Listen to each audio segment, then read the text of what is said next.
Where the Light Gathers. A Fellowship Forged in Fire. By Aressa. Chapter 1, The Isolated. The harvest festival bells of Aethermoor rang across the Empire's capital like a promise of joy that Kira Stormwind couldn't quite believe in. She sat in the corner booth of the Golden Hearth, nursing her third ale and watching couples spin past the tavern's windows in the warm glow of twilight lanterns. The music drifted through the walls, fiddles and flutes weaving melodies that made even the surliest merchant tap their feet, but Kira remained perfectly still, her weathered hands wrapped around her tankard like it was the hilt of a sword. A burst of laughter erupted from the table beside her, where a group of young craftsmen celebrated their guild's successful harvest season. One of them, emboldened by wine and festival spirit, stood on his chair and proclaimed his undying love for a blacksmith's apprentice across the room. His friends cheered and whistled, and even Kira felt her mouth twitch upward at the display. She belonged here about as much as a blade belonged in a flower garden. The tavern door flew open with a crash that sent half the patrons jumping from their seats.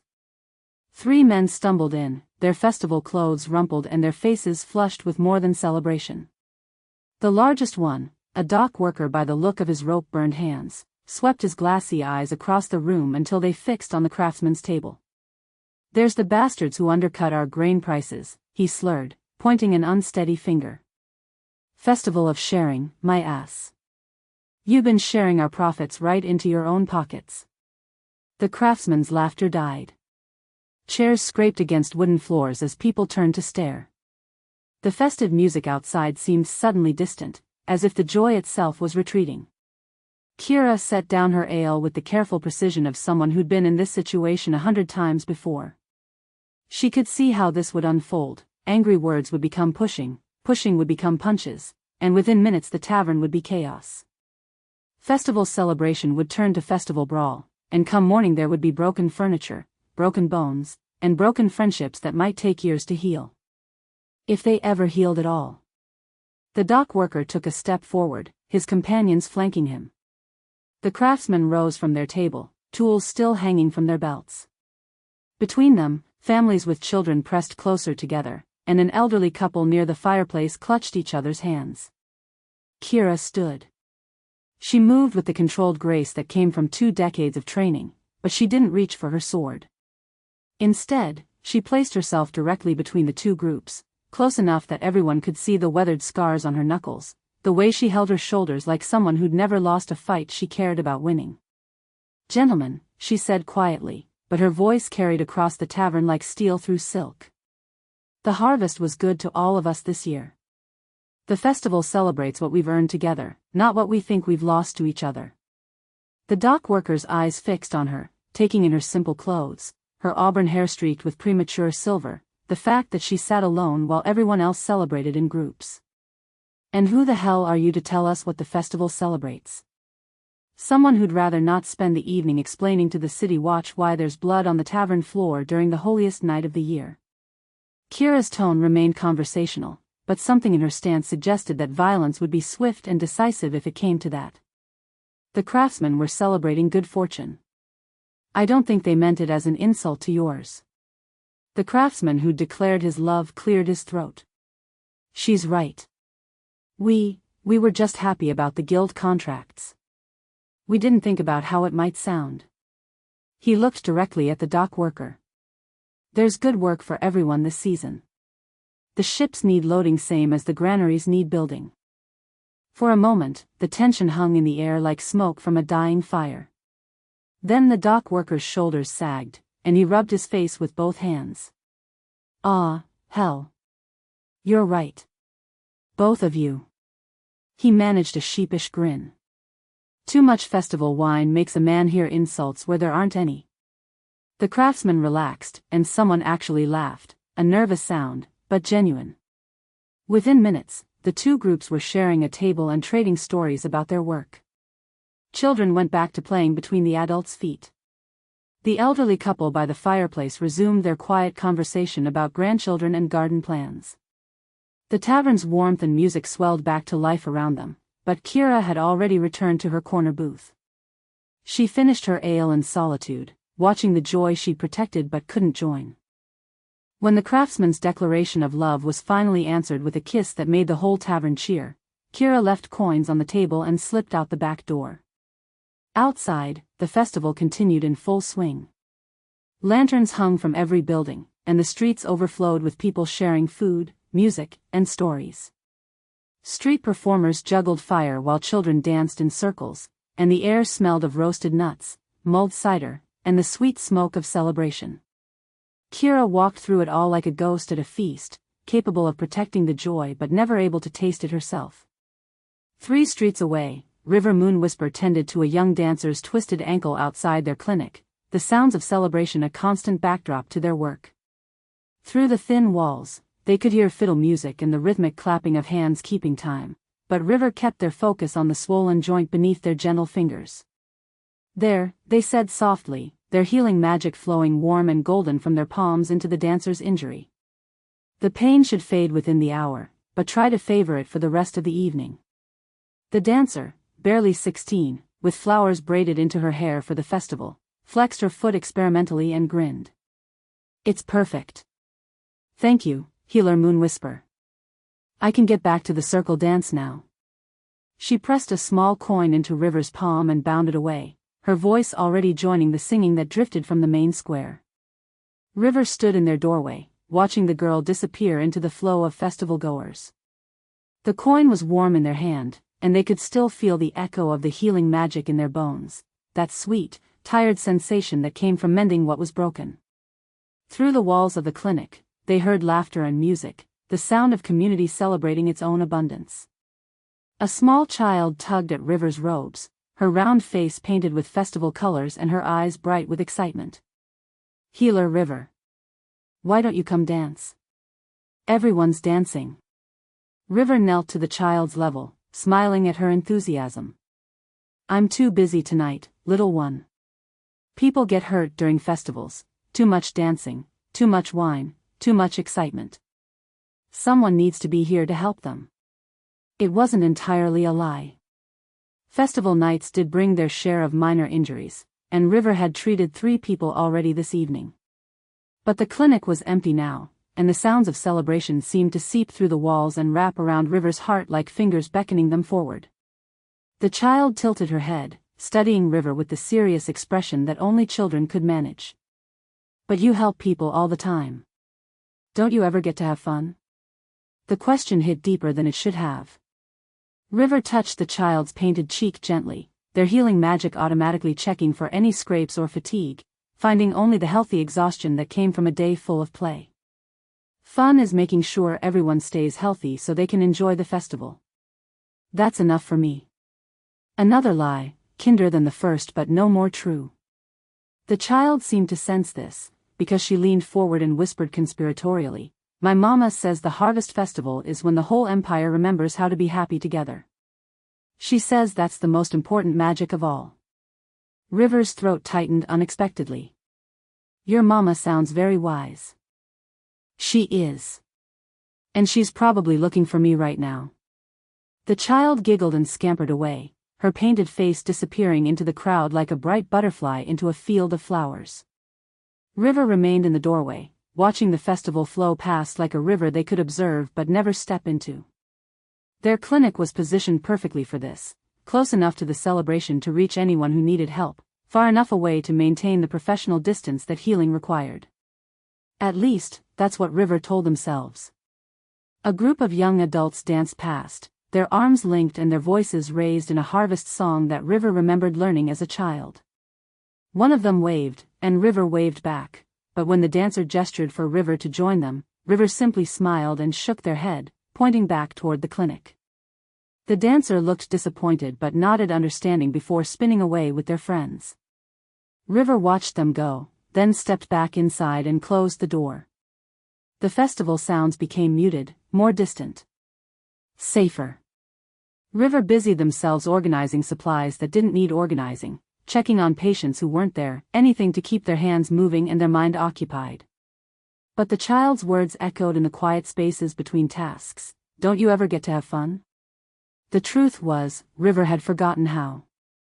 High above the festival streets, Zephyr Nightfinger moved across the rooftops like shadow made flesh, their feet silent on slate and timber. From up here, the celebration looked like something out of a fairy tale.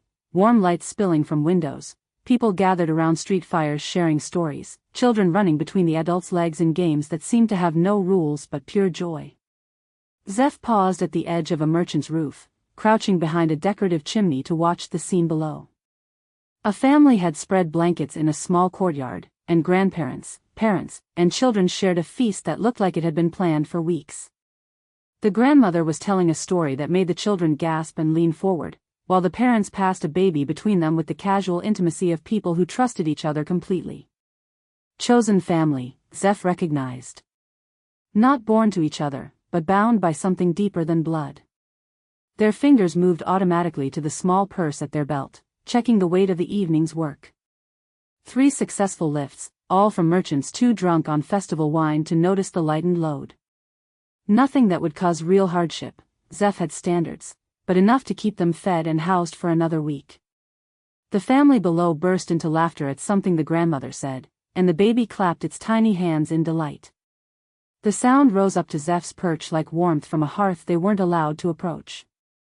A festival bell chimed the hour, and movement in the shadows caught Zeph's attention. Another thief was working the crowd 3 buildings over, their technique clumsy enough that they'd be caught within minutes if they kept it up. Zeph recognized them, Finn, barely 18 and new to the life, still learning the difference between survival and stupidity. Zeph could have ignored it. Could have stayed on their rooftop, safe in their solitude, watching the celebration like a play performed for an audience of one.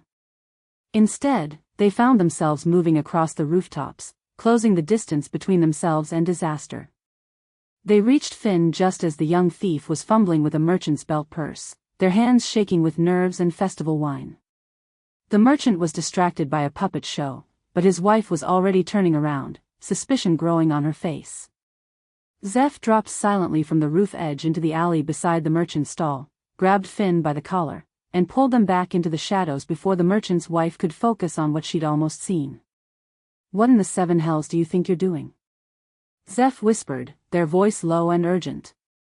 "That merchant's wife has eyes like a hawk, and you were fumbling around like you'd never picked a pocket in your life." Finn's face was flushed with embarrassment and festival wine. "I need the coin, Zeph. My little sister's cough is getting worse, and the healer wants payment up front for the medicine." Zeph studied the younger thief's face, seeing their own desperation from years past reflected there. The need to survive, to provide, to prove that they belonged somewhere even if it was in the margins and shadows. "Your sister's the one with the apprenticeship to the baker?" "Yeah. She's good at it, too. Could have a real trade, a real life, if she just gets better." Finn's voice cracked slightly. "I can't let her end up like us." The words hung in the air between them, heavy with implications neither wanted to examine too closely. Like us, always on the outside, always watching others live the lives they couldn't have. Zeph reached into their own purse and pulled out the evening's earnings, pressing the coins into Finn's palm. "Take this. Get your sister the medicine. But stay off the streets tonight, you're too rattled to work clean." Finn stared at the coins in amazement. "Zeph, I can't take your money. This is a lot." "It's not charity," Zeph said quickly, because charity was for people who had homes and families and the luxury of kindness. "It's an investment. Your sister gets better, gets her baker's license, and maybe she remembers that someone once helped when she needed it. Maybe she helps the next person who needs it." It wasn't the whole truth, but it was true enough. The rest of the truth, that seeing Finn's desperation had reminded Zeph of every festival night they'd spent alone, every celebration they'd watched from the shadows, every family moment they'd witnessed but never experienced, was too complicated for the narrow alley where they stood. Finn closed their fingers around the coins. "Thank you. How do I repay this?" "By being better at it next time," Zeph said with a grin that didn't quite reach their eyes. "And by getting off the streets before someone less charitable notices your technique." Finn nodded and disappeared into the festival crowd, leaving Zeph alone in the alley with empty pockets and a heart that felt strangely hollow. They climbed back onto the rooftops, but the celebration below seemed different now, more distant, more like something happening in another world entirely. From their perch above the city, Zeph could see the whole festival laid out like a map of belonging. Family groups and friend clusters, couples and communities, all woven together by shared joy and mutual care. They could see the patterns of connection that held it all together, the invisible threads that turned strangers into neighbors and neighbors into chosen family. They could see it all, map it all, understand it all. They just couldn't be part of it. The curse came with the dawn. Kira woke in her small apartment above the weaponsmith's shop to the sound of silence where festival bells should have been ringing. The celebration was meant to continue for 3 days, the traditional time for the Empire to thank the earth for its bounty, but no music drifted through her windows, no laughter echoed from the streets below. She dressed quickly and stepped outside to find a world transformed. The festival decorations still hung from the buildings, but they looked suddenly shabby in the morning light, like costumes left after a play had ended. The streets that had overflowed with celebration just hours before were nearly empty, and the few people Kira saw moved with hurried steps and downcast eyes. More troubling were the gardens. Every plant within sight had withered overnight, not just wilted, but blackened as if touched by frost in the middle of harvest season. The flower boxes that had bloomed in festival colors were now filled with twisted stems and brittle leaves. Even the great oak tree in the town square, ancient and strong enough to survive wars and droughts, stood leafless and gray against the morning sky. But it wasn't until Kira reached the square itself that she understood the true scope of what had happened. The craftsman who had declared his love the night before stood 20 feet away from the blacksmith's apprentice who had kissed him in return. They weren't speaking, weren't even looking at each other. The apprentice's face was closed and distant, as if the kiss had been a mistake she was determined not to repeat. The craftsman stared at his boots like a man who couldn't remember why he'd ever thought himself worthy of love. It was the same everywhere Kira looked. The family who had shared their feast the night before now sat at opposite ends of their courtyard, the children playing alone while the adults avoided each other's eyes. The dock worker and craftsman who had shared drinks and stories were back to glaring at each other across the square, their brief moment of understanding apparently forgotten. The festival hadn't ended. It had been murdered, and its killer had left only isolation in its wake. River's clinic was busier than it had ever been, but not with the injuries they'd expected. People arrived in a steady stream, all complaining of the same symptoms, a heaviness in their chest, a feeling of disconnection, an inexplicable inability to reach out to the people they cared about most. "I don't understand it," said the baker whose wife had held his hand through 40 years of marriage. "I look at her and I feel nothing. Not anger, not love, just this terrible distance.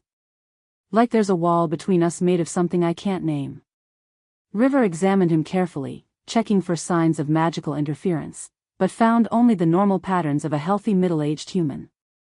The problem wasn't in his body, it was somewhere deeper, in the spaces between people that no healing magic could directly touch. "Has anyone else in your family experienced similar symptoms?"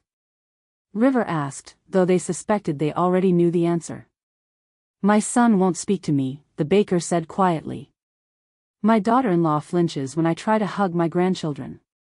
We were all together last night, sharing stories and planning the rest of the festival. This morning it's like we're strangers who happen to live in the same house." River had heard the same story a dozen times already, and it was barely past noon.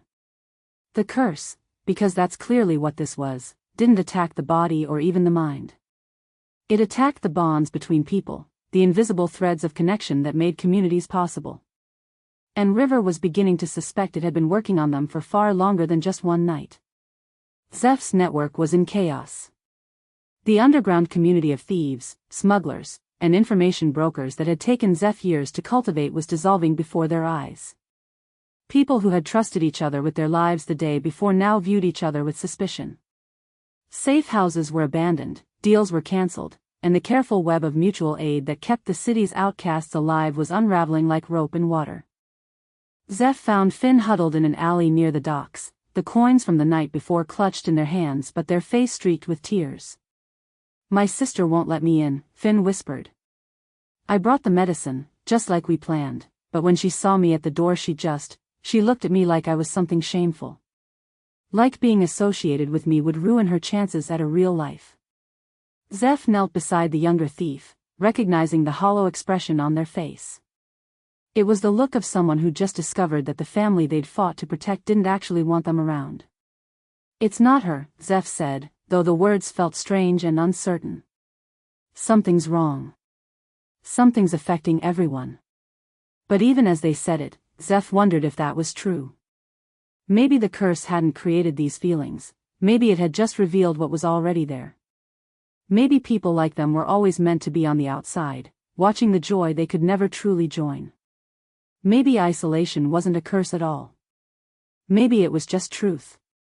By sunset, the capital of Aethermoor looked like a city under siege, but the enemy was invisible and the battle was being fought in the spaces between heartbeats. Neighbors avoided each other on the street. Families ate meals in silence. Lovers slept on opposite sides of beds that suddenly felt too small for the distance between them.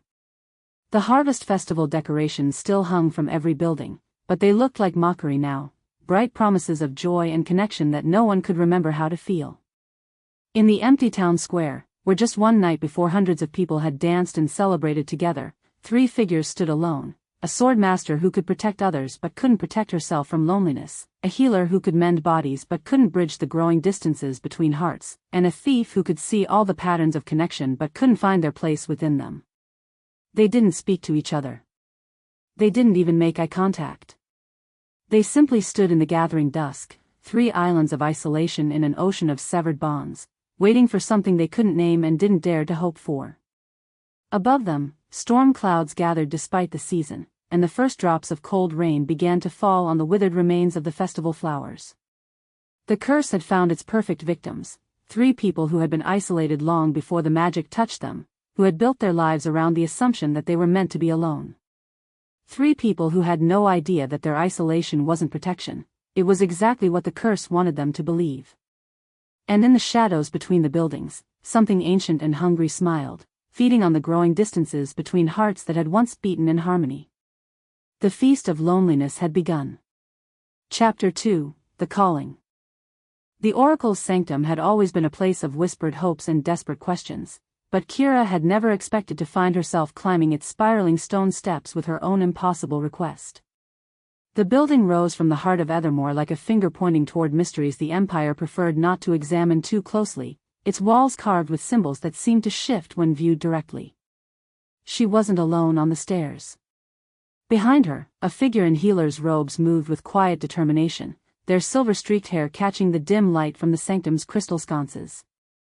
Below them both, someone else climbed with the careful, measured steps of a person who'd learned to move silently through the world, though their attempt at stealth was somewhat undermined by the way they kept glancing over their shoulder as if expecting pursuit. 3 desperate people seeking answers to the same impossible question: how do you cure a curse that feeds on the very thing that makes life worth living? The Oracle herself waited at the top of the stairs, though Kira suspected she'd been expecting them long before any of them had decided to come. Madame Zelda was ancient in the way that only oracles could be, not just old, but weighted with the accumulation of futures seen and tragedies that could have been prevented. Her eyes were the color of storm clouds, and they seemed to look through rather than at the 3 figures who emerged from the stairway into her circular chamber. "The sword master who fights for others but not herself," she said, her voice carrying the resonance of distant thunder. "The healer who mends wounds but cannot heal the distance between hearts. The thief who sees all the connections but makes none." Her stormcloud eyes fixed on each of them in turn. "You have come seeking a cure for the Empire's isolation, but you do not yet understand that you are the cure, and the disease." Kira stepped forward, her hand unconsciously moving to her sword hilt. 2 decades of training had taught her to be suspicious of riddles, especially when delivered by people who claimed to see the future. "The curse is spreading. People who loved each other yesterday can't bear to be in the same room today. Families are dissolving, communities are turning into collections of strangers. If you know what's causing it, tell us plainly." Plain speech, the Oracle mused, and for a moment her ancient face showed something that might have been amusement. "Very well. The curse is called the Sundering, and it is older than the Empire itself. It was cast by a civilization that chose isolation over the risk of connection, safety over the vulnerability of love. They bound it to an artifact, the Aurora Heart, and hid it where it could feed on loneliness and fear, growing stronger with each person who chose solitude over community. The healer spoke for the first time, their voice soft but carrying clearly in the circular chamber.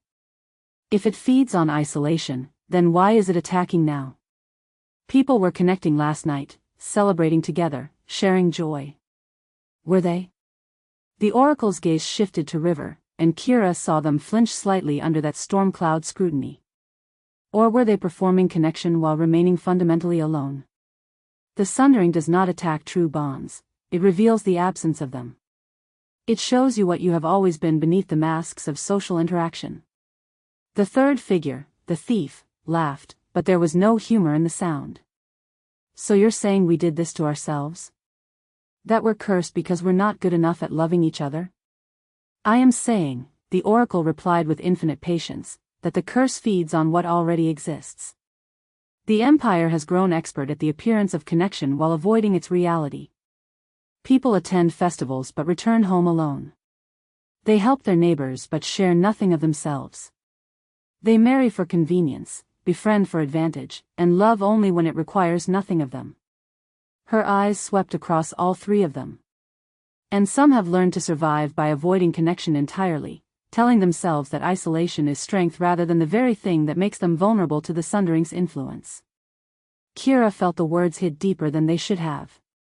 Behind her, she heard the healer's breath catch and the thief's shuffle of discomfort. The oracle was describing all of them with uncomfortable accuracy. The Aurora heart can be restored, the oracle continued, but only by those who are willing to risk everything they have built their lives around. It lies in the cursed borderlands, in a place where the ancient civilization chose to bury their capacity for connection rather than face the possibility of loss. To reach it, you must journey together, not just in the same direction, but as true companions who choose each other's welfare over their own safety. And if we refuse? Kira asked, though she suspected she already knew the answer. Then the sundering spreads until the Empire becomes what its creators intended, a collection of individuals so isolated that they cannot even remember what connection felt like. The festivals will end. The families will scatter. The communities will become empty places where people live in proximity but not in relationship. The oracle's voice grew softer, sadder. It will be very peaceful. Very safe. Very empty. The chamber fell silent except for the distant sound of wine through the crystal formations that lined the walls. Kira looked at her companions, because that's what they were now, she realized, whether they wanted to be or not, and saw her own fear reflected in their faces. The oracle was asking them to do the one thing they had each spent years learning to avoid, trust someone else completely. The healer stepped forward. You said it requires 3 people. Why us specifically? Because you represent the 3 aspects of connection that the curse attacks most directly, the oracle replied. Protection, the willingness to risk yourself for others. Healing, the ability to mend what is broken between people. And recognition, the skill of seeing the bonds that others overlook.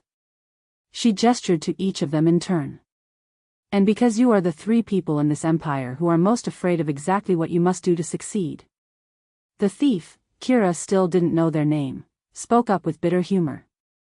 Let me guess.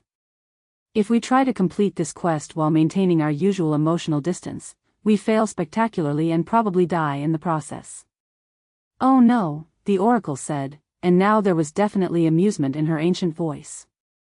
If you try to complete this quest while maintaining emotional distance, you succeed in reaching the artifact, and then become part of the curse itself, isolated for eternity in a place where no one can ever find you. The choice between connection and safety is the quest, not something you can postpone until after you've completed it. Kira felt her jaw clench. The oracle was describing her worst nightmare, being forced to depend on others, to trust them with her life, to care about their welfare as much as her own. Everything she'd learned to avoid in 20 years of careful self-reliance. What makes you think we can do it? She asked. If we're as isolated as you say, if we're part of the problem, what makes you think we're capable of being the solution? The oracle smiled then, and for the first time she looked less like a force of nature and more like a person who genuinely cared about the outcome. Because you are here. Despite everything you have learned about the safety of solitude, despite every instinct that tells you to face your problems alone, You climb these stairs seeking help. That is not the action of people who have given up on connection, it is the action of people who still believe it is possible. She moved to a table laden with maps and scrolls, her movements still graceful despite her apparent age. The borderlands lie 3 days' journey to the north. The path is dangerous, not just because of the creatures and magical anomalies you will encounter, but because the closer you get to the Aurora Heart, the stronger the Sundering's influence becomes. You will be tempted to complete the mission alone, to protect yourselves by abandoning your companions. The curse will whisper that trust is weakness, that isolation is wisdom, that caring for others will only lead to betrayal and loss. She turned back to them, holding a crystal pendant that pulsed with soft blue light. This will help you find the artifact when the time comes, but it cannot help you choose connection over safety. That choice you must make again and again, with each step you take and each challenge you face. Kira looked at her companions, the healer with their herb-stained fingers and careful posture, the thief with their quick eyes and ready escape routes. She didn't know their names, their histories, or their motivations. They were strangers asking her to trust them with not just her life, but with something far more terrifying, the possibility that she might not have to face the world alone. "We haven't even introduced ourselves," she said, the words coming out more sharply than she'd intended. "You're asking us to save the Empire together, and I don't even know what to call you." The healer smiled, the first genuine expression Kira had seen from them. "River Moonwhisper. I've been the East Side District healer for 6 years, and I..." They paused, seeming to weigh their words carefully. "I spend a lot of time taking care of people without letting them take care of me in return." The thief looked like they wanted to bolt for the stairs, but something in River's honesty seemed to anchor them. "Zeph. Zephyr Nightfinger, if we're being formal. I make my living knowing things other people don't, and I'm very good at being invisible when I want to be." They glanced at Kira with something that might have been challenge in their brown eyes. "And you're the sword master who broke up that fight at the Golden Hearth last night. You were watching?" Kira asked, though she wasn't sure why she was surprised. A good thief would have been watching everything. "I watch everything," Zeph confirmed. "It's how I stay alive." And what I saw was someone who cared more about protecting strangers than protecting herself. Which is either very noble or very stupid, depending on your perspective. "Both," Kira said dryly. "Kira Stormwind. I've been fighting other people's battles for 20 years, and I'm apparently not as good at it as I thought, since we're all standing here in the ruins of the Empire's capacity for joy." The Oracle cleared her throat gently. "The introductions are a good start, but you should know that the Sundering will use everything you reveal about yourselves against you. Your fears, your histories, your deepest vulnerabilities, all of it will become weapons in the curse's arsenal. The only defense is to trust each other with those vulnerabilities before the curse can exploit them." River made a sound that might have been laughter or might have been despair. "So our choices are, remain strangers and fail, or become family and risk having our hearts broken by people we've known for less than an hour." "Yes," the Oracle said simply. "Though I would suggest that hearts broken in the service of connection heal stronger than hearts that never risk breaking at all." Kira looked out the window at the city below. Even from this height, she could see the effects of the curse spreading. Streets that should have been busy with late-morning commerce were nearly empty. The market squares where people usually gathered to trade goods and gossip were scattered with individuals who moved through them like ghosts, conducting business without conversation, buying necessities without community. The Empire was dying, not from war or famine or plague, but from the simple absence of connection. And the only cure was the one thing that terrified her most, choosing to care about 2 strangers enough to risk everything for them. "If we do this," she said slowly, "if we agree to this quest, there's no guarantee we succeed. The Oracle said we'd be tempted to abandon each other, that the curse will use our fears against us. We could fail and make everything worse." "We could," Zeph agreed. "Or we could do nothing and watch the Empire turn into a collection of hermits who forgot how to be human." River nodded. "And if we fail together, at least we'll have tried something different than failing alone." It wasn't exactly a rousing call to adventure, but Kira found herself oddly comforted by their pragmatism. These weren't people who would make grand speeches about destiny or honor, they were people who understood that sometimes the choice was between a terrible risk and an inevitable disaster. The borderlands, she said, testing the words. 3 days' journey to find an artifact that might cure a curse by forcing us to trust each other completely. She looked at River and Zeph, these two strangers who were now her only hope of saving the Empire and herself. When do we leave? Now, the Oracle said, pressing the crystal pendant into Kira's palm. The curse grows stronger with each passing hour. The longer you wait, the more the sundering will convince you that isolation is safer than the risk of companionship. As if summoned by her words, a cold wind swept through the chamber, carrying with it the scent of withered flowers and abandoned dreams. Somewhere in the city below, Kira could hear a child crying for parents who could no longer remember how to comfort them. The golden hearth, Kira said suddenly. We'll meet there in 1 hour. Pack light, we'll be traveling fast and we can't afford to be weighted down by anything we don't need to survive. River nodded. I'll bring medical supplies and food that won't spoil on the road. I'll handle route planning and... Zeph paused, looking slightly embarrassed. I'll handle acquiring any additional supplies we might need without drawing attention to our departure. They were making plans, Kira realized. Working together toward a common goal. It should have felt natural, but instead it felt terrifying, like standing at the edge of a cliff and being told the only way down was to jump and trust that someone would catch her. The Oracle walked them to the top of the stairs, her storm-cloud eyes bright with something that might have been hope. Remember, she said as they began their descent, the curse will whisper that caring for each other is weakness. It will show you every way that trust has failed you in the past. It will offer you the safety of solitude in exchange for the risk of love. And? Kira asked, though she suspected she didn't want to hear the answer. And it will be telling the truth about the risks, the Oracle said softly. Trust is dangerous. Love does lead to loss. Connection makes you vulnerable in ways that solitude never can. Her voice followed them down the stairs like a benediction and a warning. But isolation is not the opposite of vulnerability, it is vulnerability without the possibility of joy. And joy, my dear warriors, is the only thing powerful enough to break a curse built from the fear of living fully. As they emerged into the gray morning light, Kira felt the weight of the crystal pendant against her palm and the heavier weight of responsibility settling on her shoulders.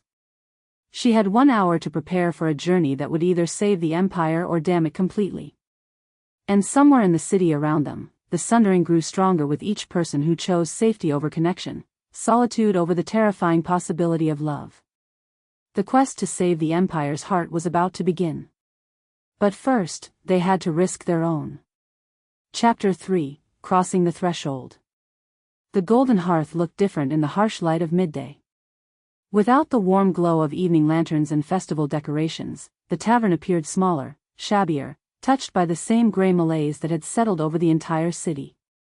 Kira arrived first, her travel pack light but efficiently organized, bedroll, water, dried rations, weapons maintenance kit, and a few pieces of clothing that could be layered against weather or worn in multiple situations. 20 years of military campaigns had taught her the art of carrying only what she absolutely needed. River arrived moments later, their pack noticeably heavier and bulging with the irregular shapes of medical supplies. They moved with the careful posture of someone bearing more weight than they were accustomed to, but their expression was determined. Healing supplies? Kira asked, though the answer was obvious. Enough to handle injuries, infections, and food poisoning for 3 people for at least 2 weeks, River confirmed. Plus some herbs that might help if we encounter magical ailments. They hesitated, then added, I may have overpacked, but I'd rather carry too much than watch someone suffer because I didn't bring the right remedy. It was, Kira realized, probably the most personal thing River had revealed about themselves, their compulsion to heal, to prevent suffering, even at the cost of their own comfort. She filed the information away, not sure yet whether it made her trust them more or worry about their judgment in dangerous situations. Zeph arrived exactly on time, which somehow surprised Kira despite their apparent efficiency. Their pack was the smallest of the 3, but something about the way they carried themselves suggested it contained more than its size would indicate. Route planned, Zeph announced without preamble. 3 days to the borderlands if we maintain good pace and don't run into trouble. Main roads for the first day and a half, then wilderness trails. I've marked water sources and potential shelter sites. They handed each of them a small, hand-drawn map. Try not to lose these. Getting lost in the borderlands is a good way to end up as a cautionary tale. Kira studied the map, noting the precise detail of landmarks and the careful annotations about potential hazards. How do you know these routes so well? I make it my business to know how to get from any place to any other place quickly and quietly, Zeph replied. Useful skill in my profession. They glanced toward the tavern's windows, where a few dispirited patrons nursed their drinks in silence. Plus, I've been planning escape routes from this city for years. Just never thought I'd be using one to save it. They were interrupted by the arrival of someone who clearly didn't belong in a tavern like the Golden Hearth. Counselor Marin Goldleaf entered with the confident bearing of someone accustomed to command, her formal robes marking her as Empire nobility, but her expression was grim rather than imperious. The Oracle sent word that I might find you here, she said without introduction, her diplomatic training apparent in the way she managed to address all three of them equally despite not knowing their names. I'm Counselor Marin Goldleaf, and I'm here to provide whatever assistance I can for your unofficial mission. Kira straightened, recognizing authority when she encountered it. Counselor. I'm Kira Stormwind. These are River Moonwhisper and Zephyr Nightfinger. We appreciate any help you can offer, but we should probably discuss this somewhere more private. Marin nodded toward a corner booth, the same one where Kira had sat alone during the festival that now felt like years ago. They settled around the scarred wooden table, and Marin immediately began spreading out official-looking documents. First, the practical matters, she said, her fingers drumming against the table as she organized her thoughts. I've arranged for supplies to be waiting at the last Imperial outpost before the borderlands, additional weapons, food, medical supplies, whatever you might need. She handed Kira a sealed letter. This will guarantee you access to anything the garrison commander can provide. Thank you, River said quietly. That's more generous than we expected. Don't thank me yet, Marin replied, her expression growing darker.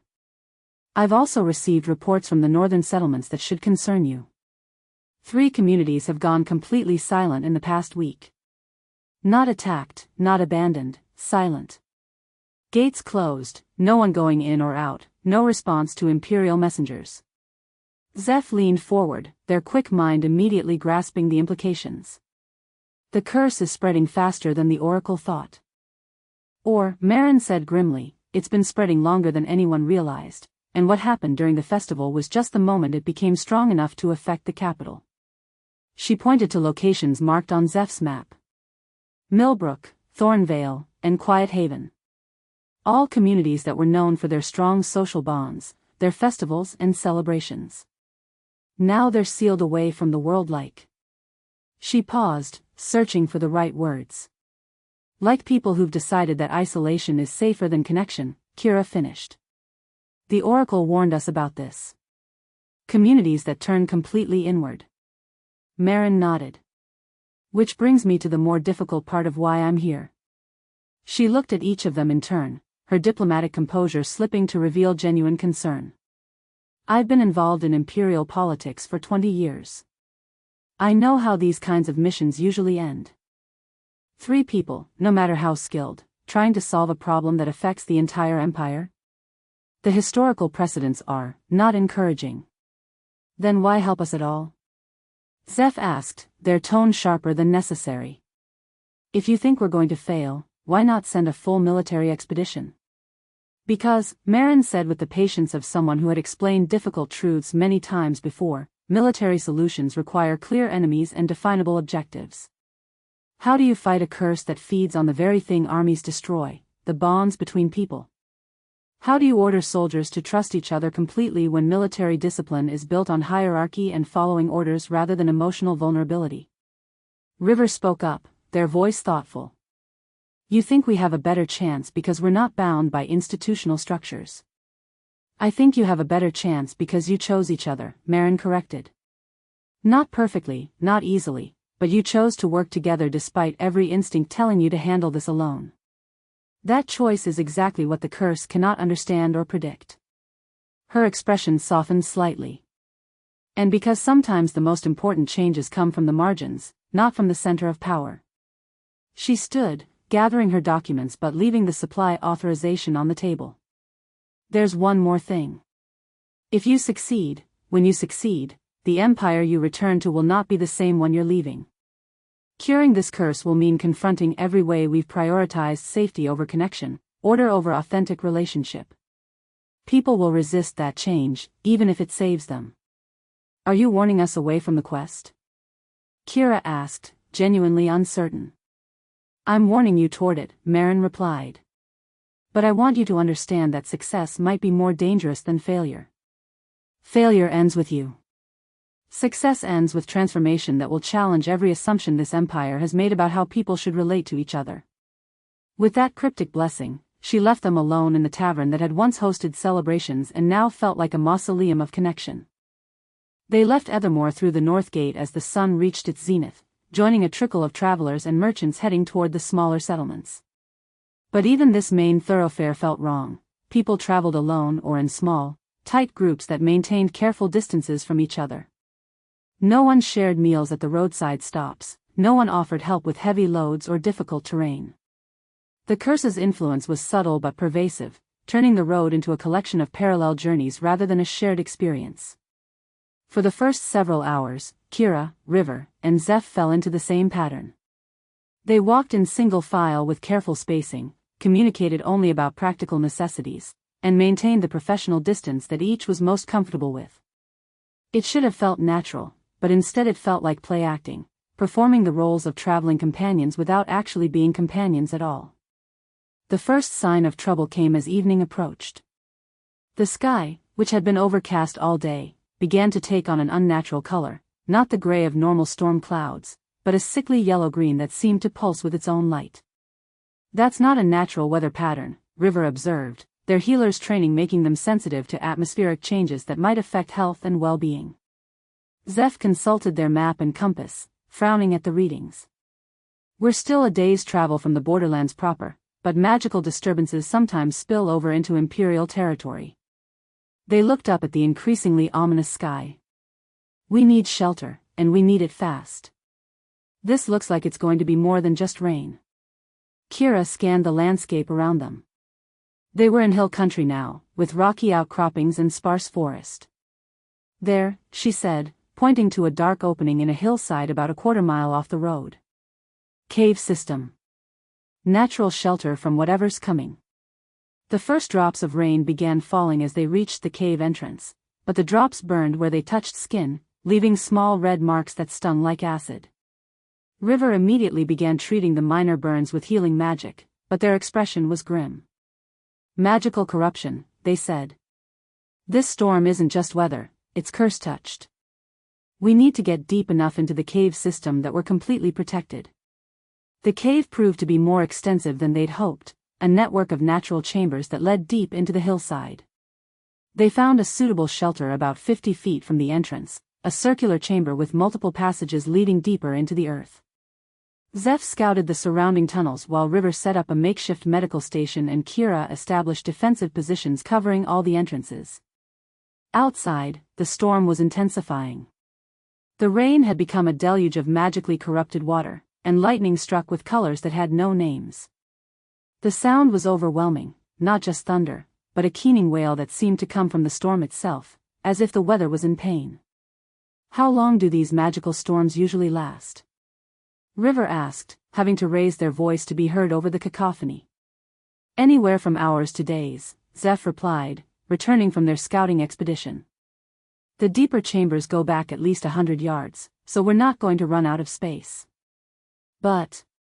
They hesitated, glancing toward the cave entrance where flashes of unnatural lightning painted the walls in shifting colors. But...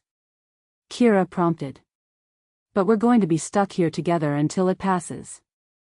No privacy, no space for personal routines, no way to maintain polite distances. Zeph's expression was carefully neutral, but Kira could see the tension in their shoulders. For people who've spent years perfecting the art of living alone, this is going to be challenging. As if to emphasize the point, a particularly violent crash of thunder shook the entire hillside, sending loose rocks tumbling from the cave's ceiling. River automatically moved to check each of them for injuries from the falling debris, their hands glowing with soft healing light as they examined a small cut on Zeph's forehead. "It's nothing," Zeph protested, but River was already closing the wound with gentle magic. "Head injuries can be deceptive," River replied. "Better to treat it now than risk complications later."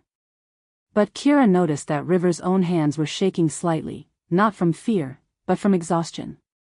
The healer had been using magic steadily since the storm began, treating the acid burns from the rain, checking for injuries, maintaining small warming spells to keep them comfortable in the damp cave. "When's the last time you ate anything?" Kira asked, directing the question to River but keeping her tone casual. This morning, I think. Before we met at the tavern." River looked surprised by the question, as if they hadn't been paying attention to their own needs. Kira began unpacking food from her travel supplies: dried meat, hard bread, preserved fruit. "Nothing fancy, but nutritious and filling. We should all eat. And then we should probably try to rest in shifts. Someone needs to keep watch in case the storm drives other creatures into these caves." It was practical advice, the kind of tactical planning that Kira excelled at. But as they settled into a rough circle around their small meal, sharing food and warmth in the flickering light of River's magic, Kira realized they were doing exactly what the Oracle had said they needed to do, choosing connection over safety. They were trapped together, with no escape routes and no privacy, forced to rely on each other for survival. And instead of feeling vulnerable, Kira found herself feeling something she hadn't experienced in years. She felt like she belonged somewhere. The thought terrified her more than any enemy she'd ever faced. Outside the cave, the curse-touched storm raged on, as if the sundering itself was furious that three isolated souls had found themselves forced into the very thing it sought to destroy: genuine companionship in the face of shared danger. The first real test of their quest had begun, and none of them had any idea how long it would last. Chapter 4: The Wasteland. The storm lasted 3 days. 3 days of forced intimacy in the cave's circular chamber, sharing meals and stories and the kind of quiet moments that usually happened only between people who had known each other for years. Kira learned that River hummed old healing songs while working, unconscious melodies that seemed to ease pain even when no magic was involved. Zeph discovered that Kira's nightmares were always the same: dreams where her strength hurt the people she was trying to protect, where her sword was too sharp and her touch too rough for the delicate work of peace. And River, despite their gentle efforts to deflect attention from their own struggles, couldn't hide the way they pushed themselves past exhaustion, caring for every minor scrape and headache, as if stopping would mean admitting they had needs of their own. By the time the unnatural lightning faded and the acid rain stopped burning the hillside, they had become something none of them had intended: friends.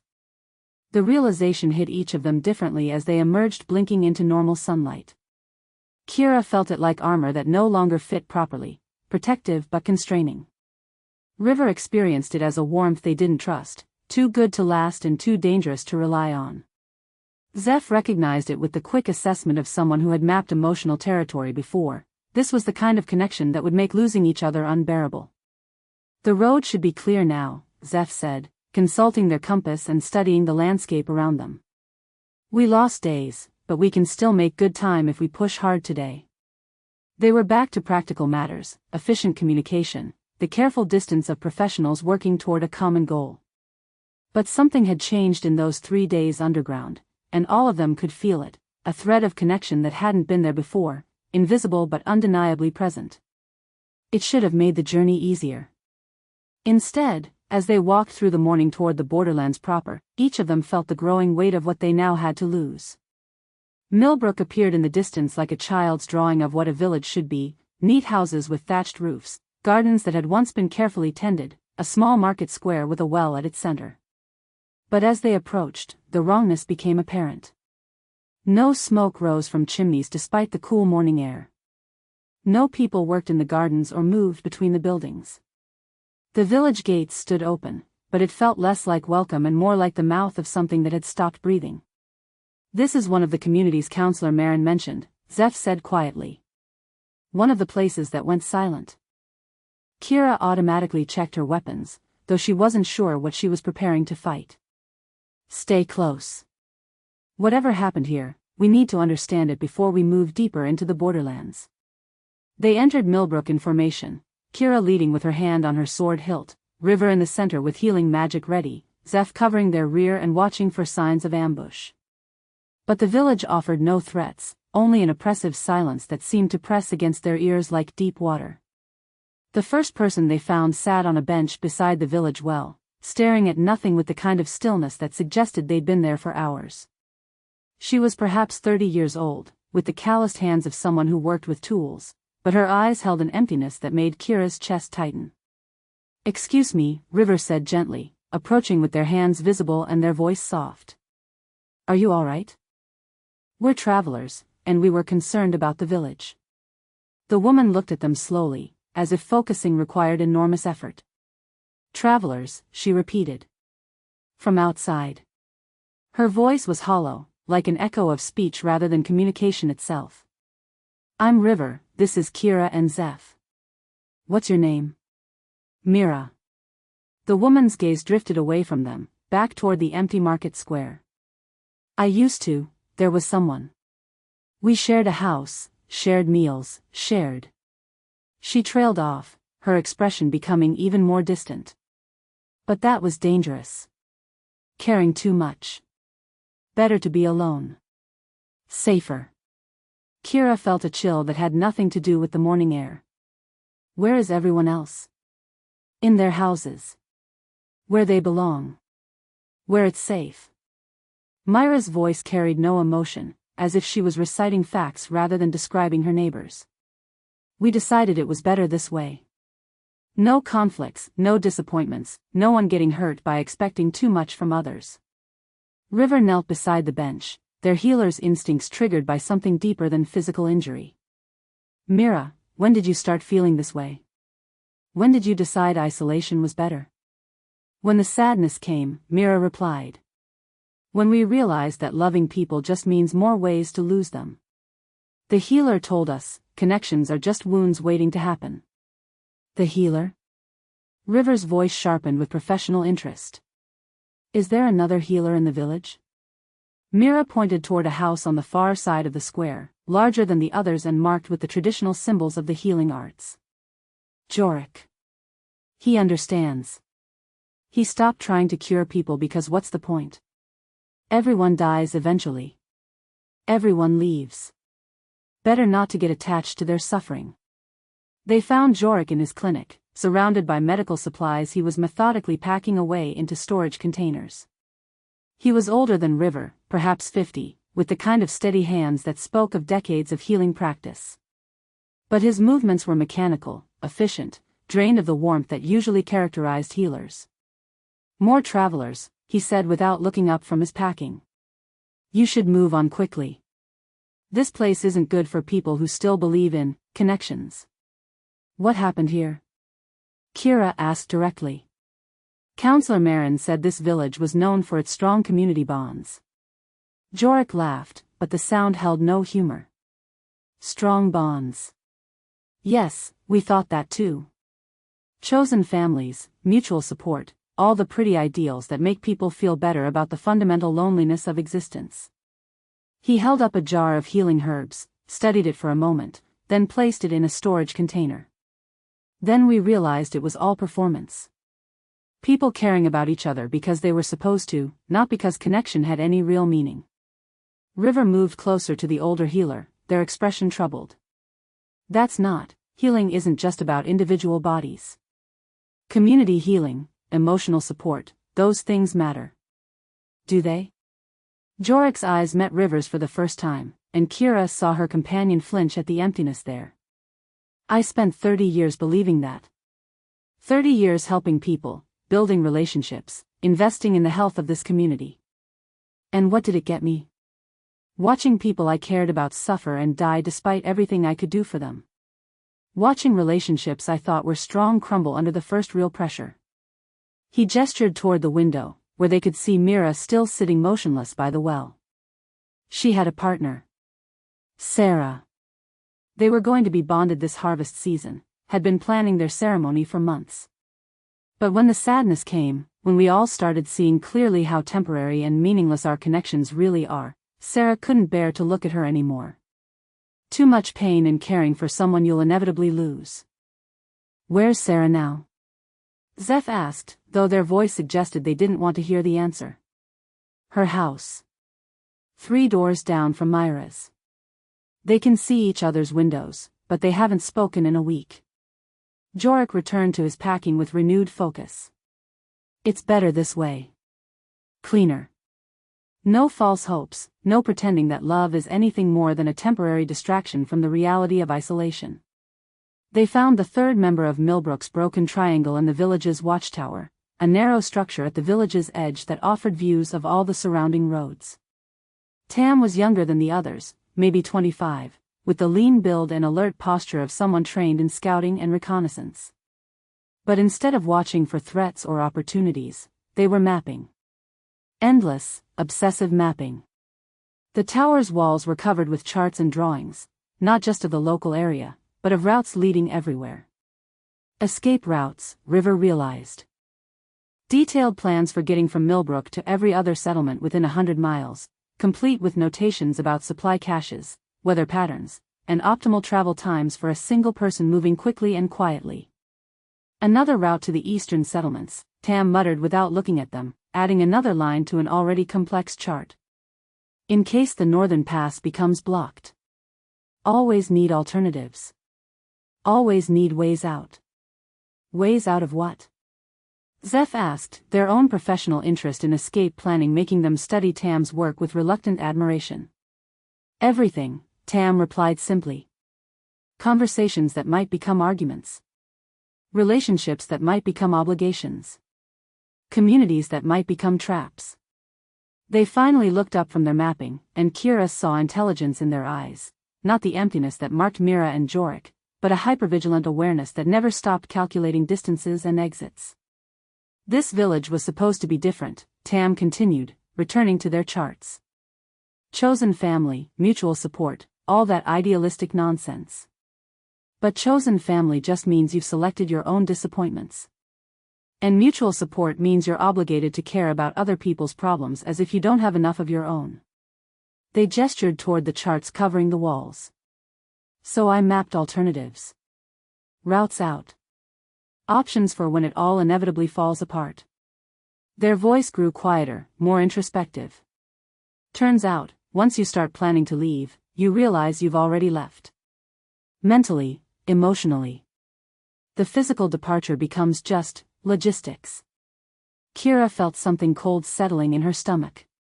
These 3 people, a protector who had given up on protection, a healer who had abandoned healing, a scout who mapped only escape routes, they were distorted mirrors of herself, River, and Zeph. What they could become if the curse's influence continued to grow. "How long has it been like this?" River asked, their voice carefully controlled. "Since the sadness came," Tam replied, echoing Myra's earlier words. "Maybe a week. Time gets strange when you stop caring about sharing it with other people." They added another notation to their map. "You should leave soon. The sadness is contagious. The longer you stay in places where connection has failed, the more clearly you see how foolish it was to believe in it in the first place." They left Millbrook in silence, each lost in their own thoughts about what they had witnessed. The village's curse wasn't dramatic, no monsters, no magical attacks, no obvious evil to fight. Just people who had lost the ability to believe that caring for each other was worth the inevitable pain of loss. It was, Kira realized, exactly what the Oracle had warned them about. The sundering didn't destroy connections, it convinced people to destroy them themselves. They had been walking for perhaps an hour when Zeph spoke up, their voice unusually tentative. "I should scout ahead. Check the road conditions, look for potential camping sites for tonight." It was a reasonable suggestion. Practical. The kind of thing Zeph normally did without asking permission. But something in their tone made Kira look at them more carefully. "We can scout together," she offered. "Cover more ground that way." "Actually, I work better alone," Zeph replied quickly. "More efficient."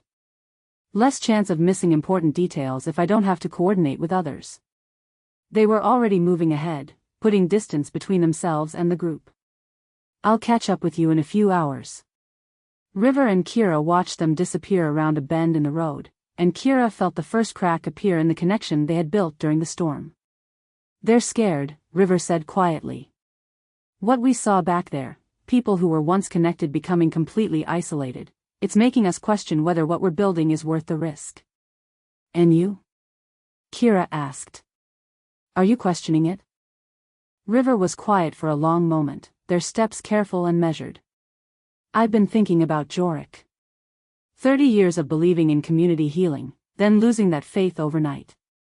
They touched the medical supplies in their pack unconsciously. What if he's right? What if caring for people just sets everyone up for more pain when the caring inevitably fails?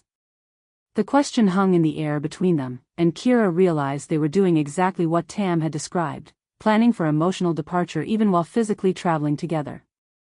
The curse was working on them, using the evidence of Millbrook's failure to plant seeds of doubt about their own connection.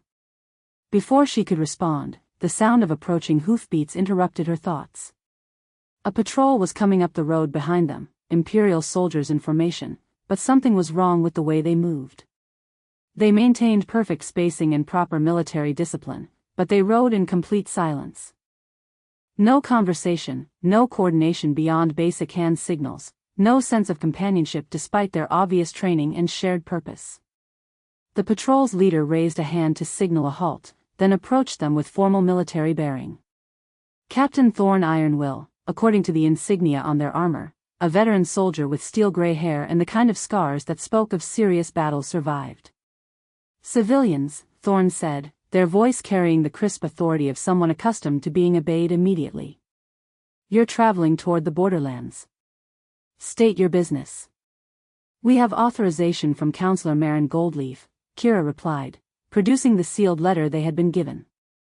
Official business regarding the curse affecting the Empire.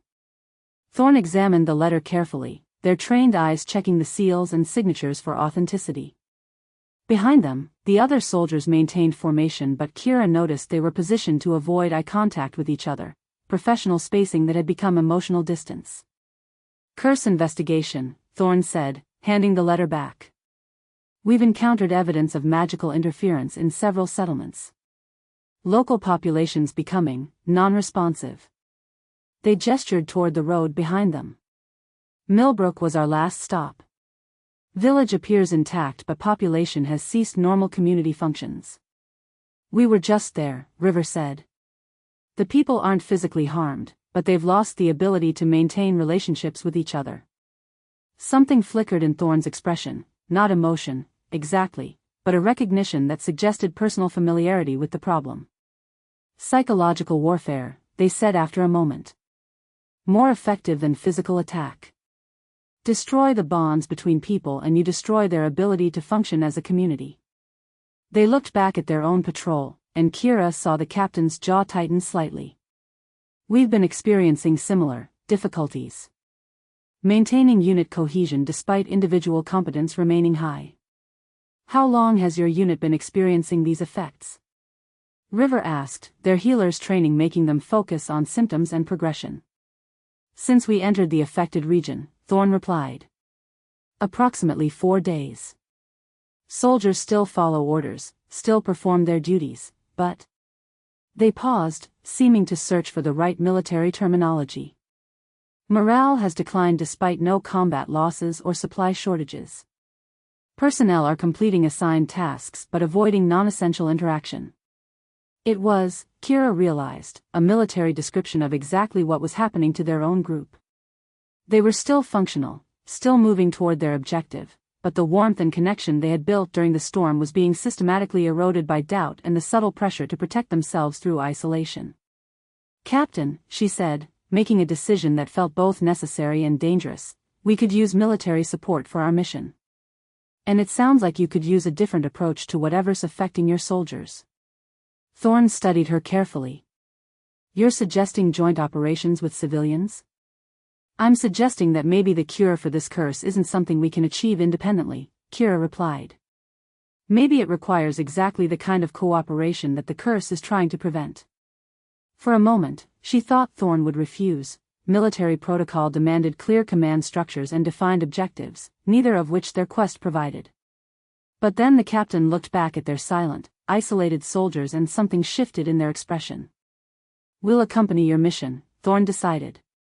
"But understand that my primary responsibility is to my soldiers and the security of the Empire."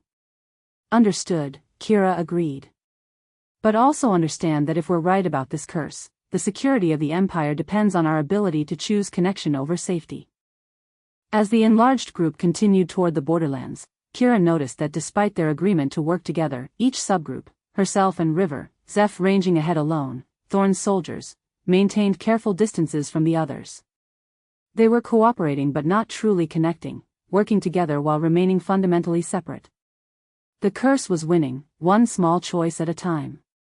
And somewhere ahead in the borderlands, the Aurora Heart waited in a place where isolation had been chosen so completely that an entire civilization had disappeared rather than risk the vulnerability of love. The real test of their quest was just beginning. Chapter 5, The Pressure Builds. The borderlands proper began where the Empire's roads ended, marked not by walls or gates, but by a subtle wrongness in the very air itself. Colors seemed less vibrant here, sounds carried strangely, and the horizon wavered like heat distortion even in the cool morning air. Magic had been twisted in this place for so long that reality itself had grown unstable. Their enlarged group had been traveling together for 2 days since leaving Millbrook, but the curse's influence grew stronger with each mile toward their destination. What had started as professional cooperation was deteriorating into barely functional coexistence. Kira found herself making tactical decisions without consulting the others, choosing campsites, planning routes, assigning watch duties as if she were commanding soldiers rather than working with partners. It felt more efficient, more secure, but she could see the resentment building in Thorn's expression each time she overrode their military expertise, and the hurt confusion in River's eyes when she dismissed their suggestions about rest stops and healing schedules. River was struggling with their own compulsions, healing every minor scrape and fatigue without being asked, pushing themselves to exhaustion while insisting they were fine. They'd begun avoiding eye contact during conversations, focusing instead on checking everyone's physical condition with an intensity that felt more like inspection than care. When Zeph had politely declined healing for a small cut, River had looked personally wounded, as if their offer of help had been rejected as worthless. And Zeph was disappearing for longer and longer periods, ostensibly to scout ahead or gather information, but really to avoid the increasingly tense atmosphere of the group. They'd return with detailed reports about terrain and potential hazards, but nothing personal, nothing that required them to engage emotionally with their companions' concerns or needs. Captain Thorn's soldiers were maintaining military discipline, but it felt brittle, like glass that would shatter at the first real pressure. They followed orders precisely but offered no initiative, no camaraderie, no sense that they cared about anything beyond completing their assigned duties and returning home safely. It was, Kira realized with growing alarm, exactly what had happened to Millbrook, but in slow motion. The discovery of the sunken city came at midday, when Zeph returned from their latest scouting expedition with an expression of barely contained excitement mixed with something that might have been fear. 2 miles ahead, they reported without preamble. "There's a crater where a city used to be. Old ruins, pre-Empire construction, but someone's living there. I could see lights moving in the deeper structures, and there are fresh supply caches along the access routes." Kira felt her tactical instincts engage immediately. Defensive positions? Potential threats? "None that I could detect," Zeph replied. "But whoever's down there has been there for a long time. The supply routes are well established, and the living areas show signs of permanent habitation rather than temporary shelter." River looked up from organizing their medical supplies for the 3rd time that morning. Could be a hermit. Or someone who got trapped when the curse effects began spreading. Or someone who chose isolation before the curse made it compulsory, Thorn added grimly. Their military experience made them suspicious of anyone who lived alone in dangerous territory. "We should approach with caution." Kira nodded, already planning their advance. "Standard reconnaissance formation. River, stay with the main group. Zeph, you take point since you've already surveyed the area. Thorn, your soldiers. Wait, River interrupted, their voice sharper than usual. We don't need military tactics for approaching a potential ally. If this person has information about the Aurora Heart, the last thing we want is to appear threatening. Information gathering is a military specialty, Thorn countered. Civilians lack the training to assess threats properly. And soldiers lack the training to recognize when force isn't the solution, Zeph shot back, their tone uncharacteristically bitter. Maybe some of us don't want to turn every encounter into a potential battle. Kira felt her jaw clench. They were arguing about tactics, but really they were arguing about control, about whose judgment could be trusted, about whether they were a team or just individuals who happened to be traveling in the same direction.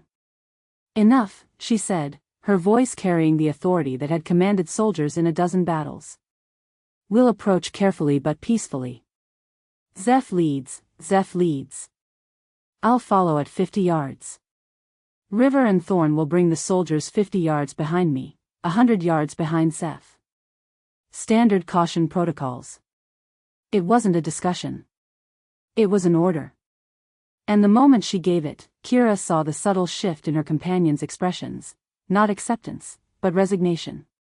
They would follow her lead because arguing was more exhausting than compliance, not because they believed her judgment was sound.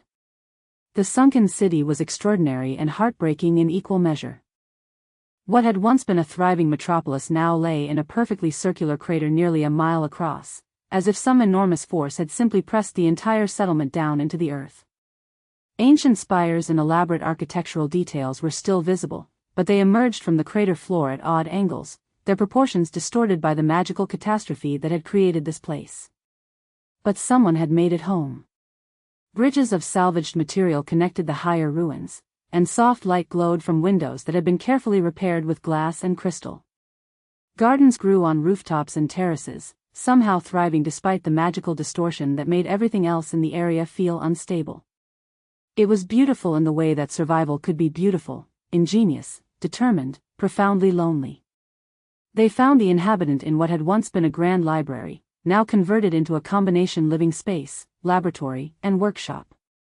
Sage Oren Starweaver looked exactly like what Kira had expected a scholar to look like after years of isolation, wild hair that defied any attempt at styling, robes covered in ink stains and constellation patterns, and the kind of intense focus that came from having no one to interrupt their thoughts for months at a time. They were surrounded by books, scrolls, magical instruments, and elaborate charts that covered every available surface. The walls were lined with detailed drawings of magical phenomena, mathematical equations that hurt to look at directly, and star charts that seemed to move when viewed peripherally. Visitors, Oren said without looking up from the complex diagram they were working on. First one's in, has it been 3 years? 4. Time becomes fluid when you're tracking magical resonance patterns. They finally glanced at the group, their eyes bright with the kind of intelligence that had been turned inward for too long. You're here about the Sundering, I assume. The curse that's been spreading across the Empire like an infection of isolation. You know about the curse? River asked, their healer's training making them focus on the scholar's obvious signs of sleep deprivation and poor nutrition. Know about it? Oren laughed, but the sound held no humor. I've been studying it for 15 years. Ever since I realized that my own increasing preference for solitude wasn't a natural scholarly inclination but the early stages of magical influence. They gestured to the charts covering the walls. The Sundering isn't new, it's been growing stronger gradually, affecting people with certain psychological vulnerabilities first. Scholars who preferred books to people. Healers who found patience exhausting.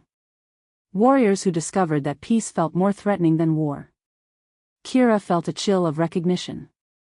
You're saying it's been working on people like us for years? People like us are its preferred hosts, Oren confirmed.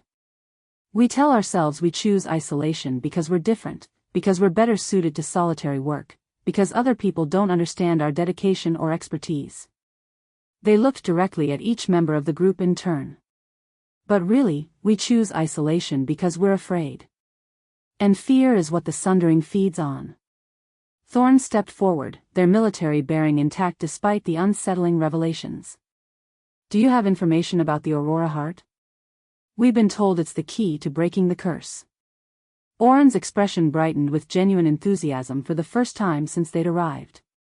The Aurora Heart. Yes, I've spent years researching its properties. Fascinating magical artifact, really. It doesn't break the sundering so much as it transforms it, converts the magical energy that causes isolation into a force that strengthens connection instead. They moved to a table covered with ancient texts and began rifling through pages with the kind of manic energy that came from finally having an audience for years of accumulated research. But here's the crucial part: the Aurora Heart only works if it's activated by people who have already chosen connection over safety.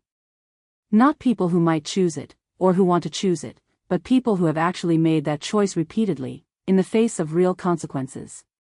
What kind of consequences? Zeph asked, though their tone suggested they didn't really want to hear the answer. The kind you're experiencing right now, Oren replied with the bluntness of someone who had spent years thinking about difficult truths with no one to soften them for. The curse gets stronger as you get closer to the Aurora Heart. It will use every fear you have about connection against you. It will make caring for each other feel like weakness.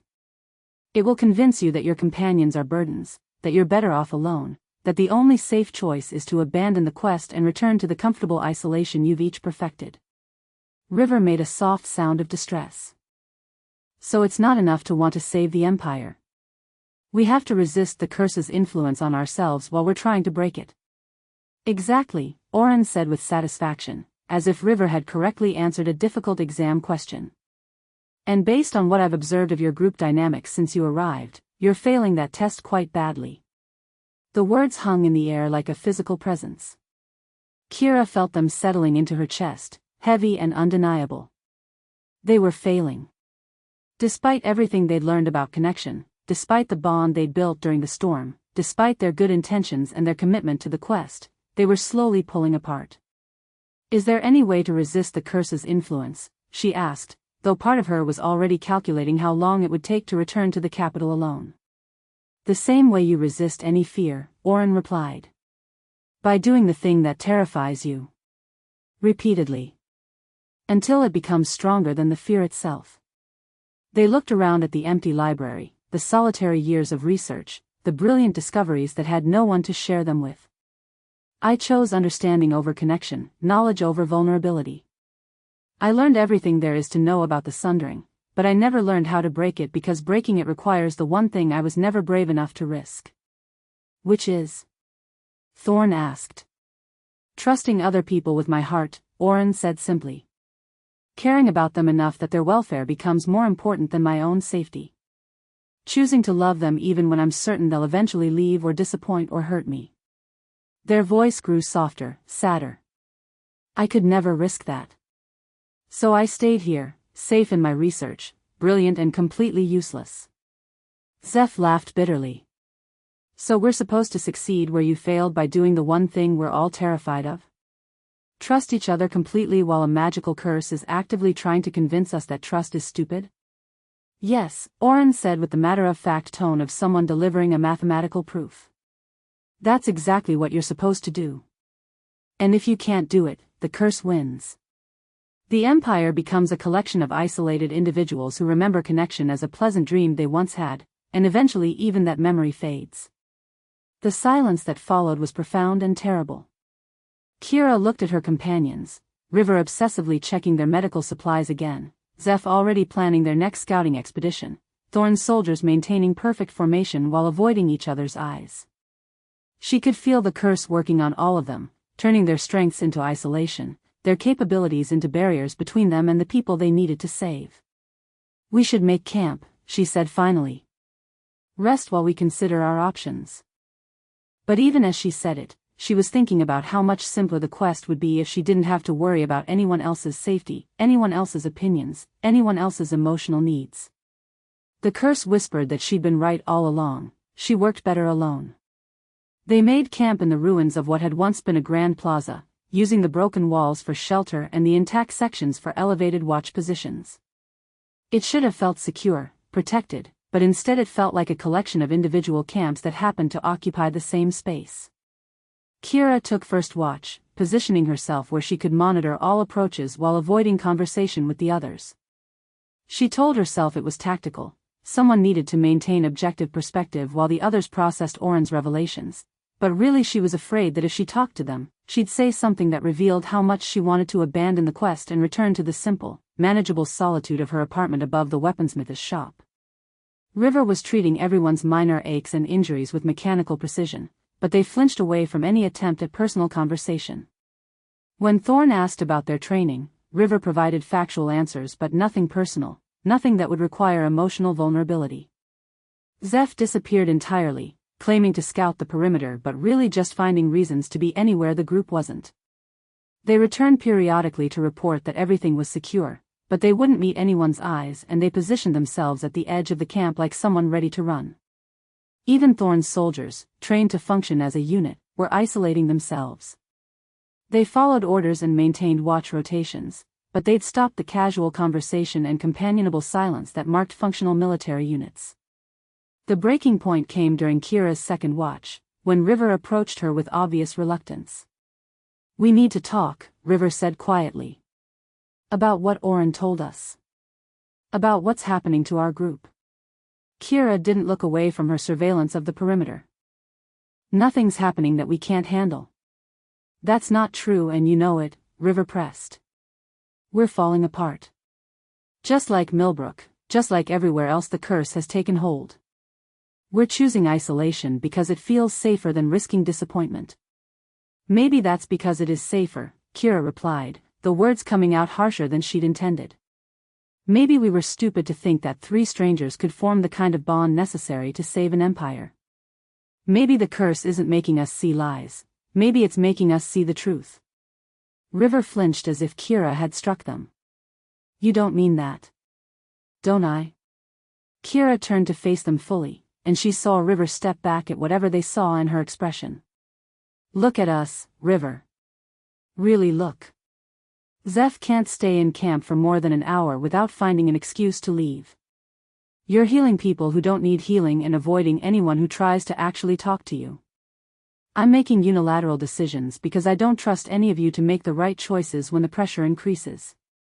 Those are symptoms of the curse's influence," River said desperately.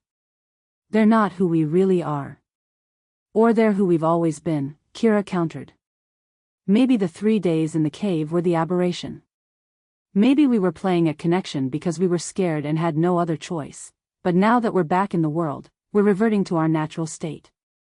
River's eyes filled with tears. "I don't believe that. I can't believe that." "Then you're more naive than I thought," Kira said, and watched River flinch again.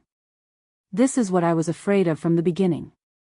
This is why I don't do partnerships, why I don't join teams, why I work alone.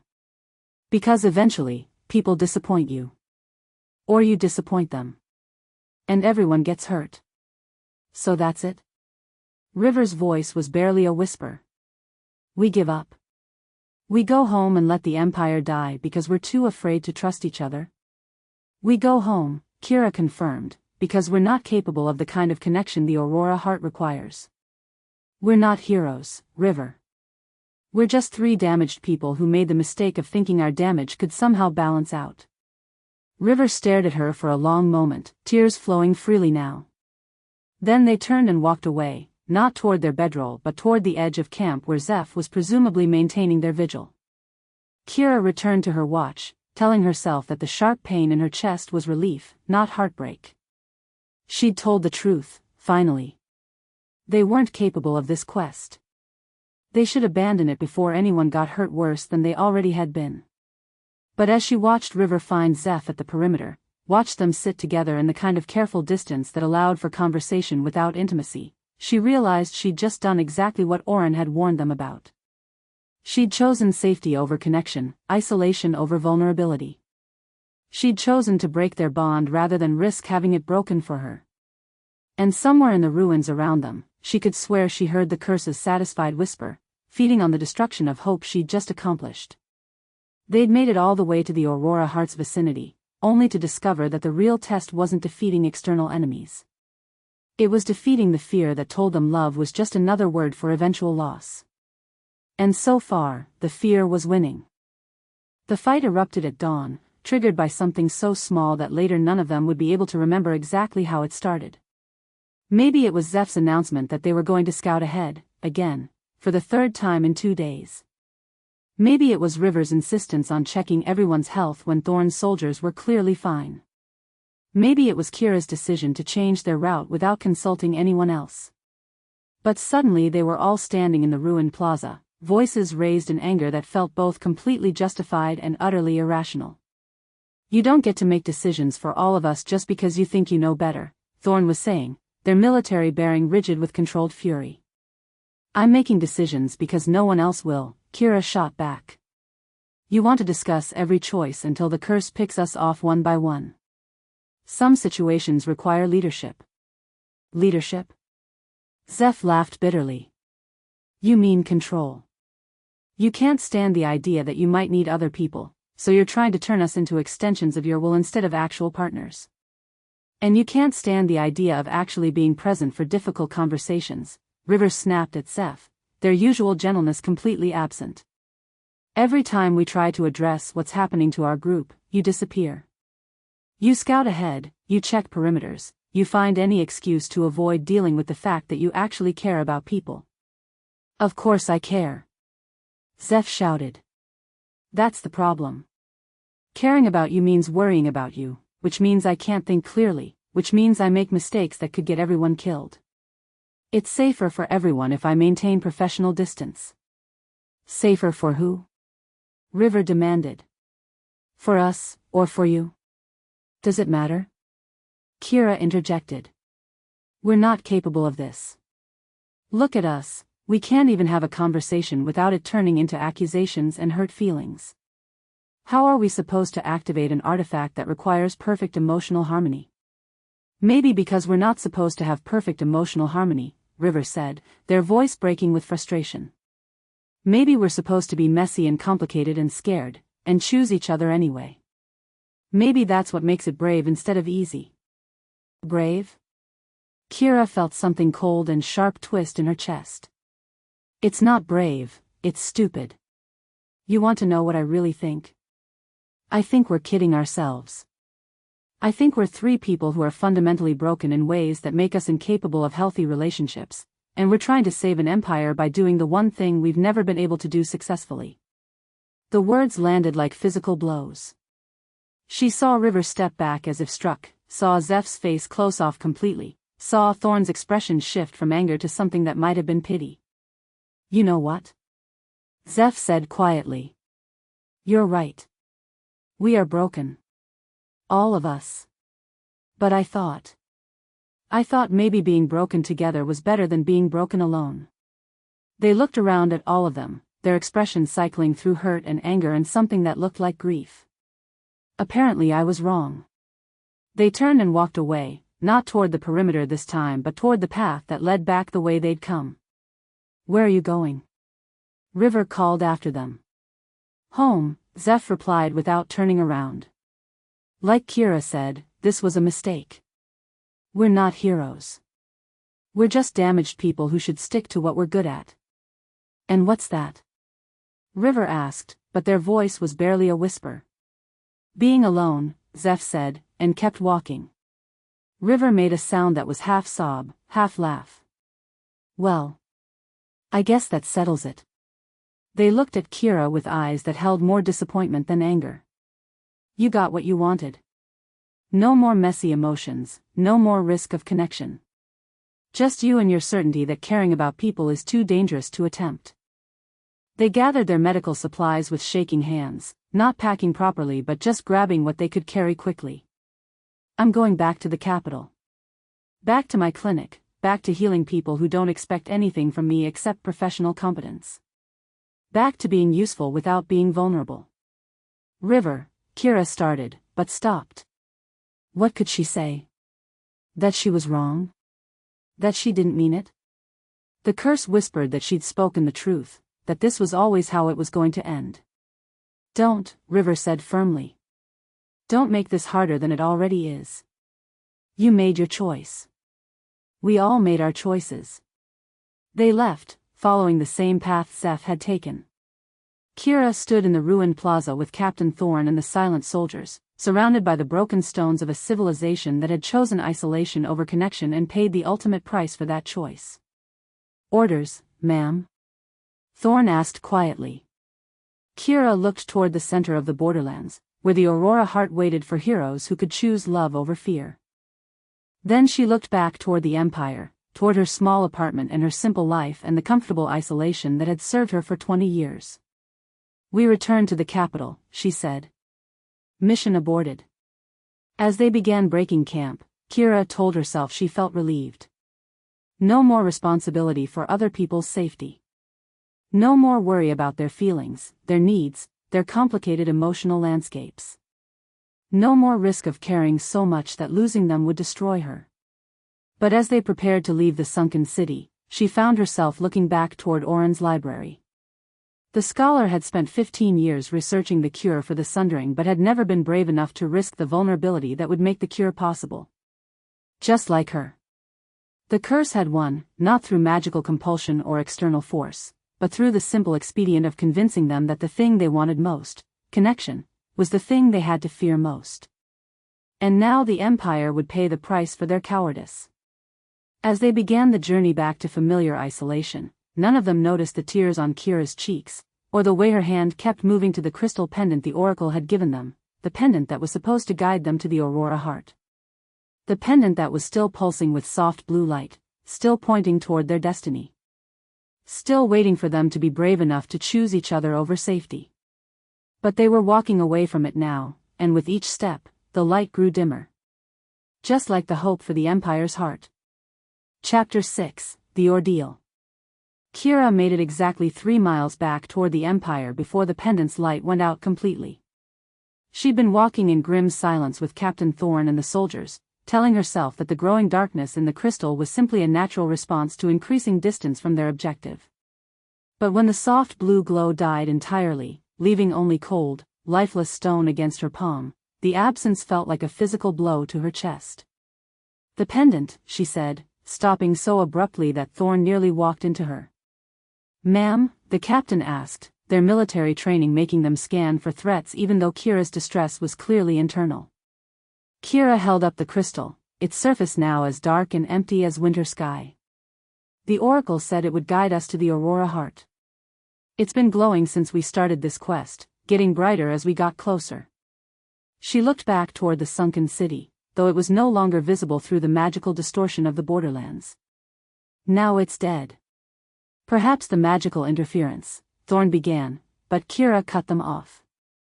"No." The certainty hit her like cold water, washing away the comfortable numbness she'd been using to ignore the growing pain in her chest. "It's not the magic. It's us. The pendant doesn't just point toward the Aurora Heart, it responds to our connection to each other. When we were together, really together, it glowed brighter. As we started pulling apart, it grew dimmer."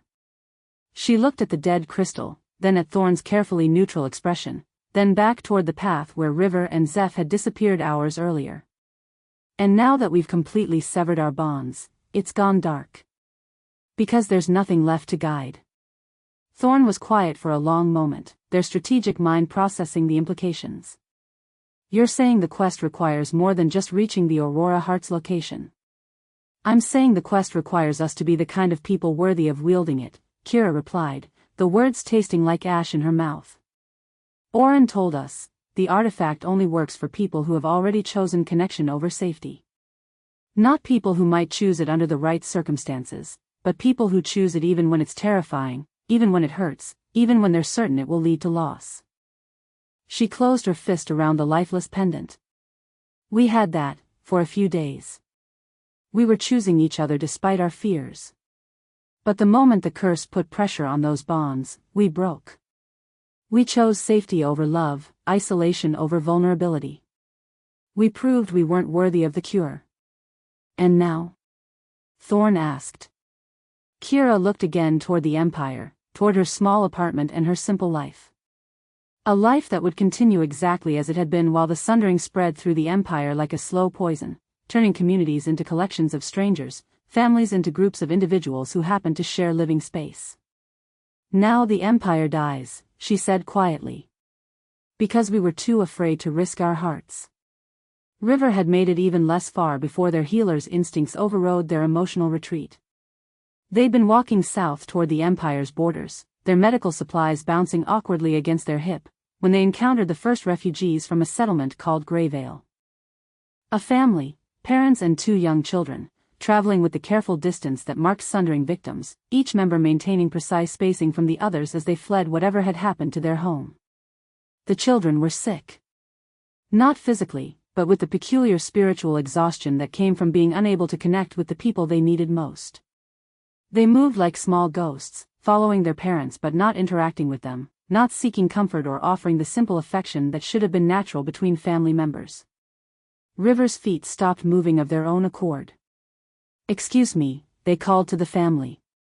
"I'm a healer. Are your children all right?" The parents looked at River with the hollow expression that was becoming depressingly familiar. "They're not injured," the father said in a voice drained of emotion. "Just quiet.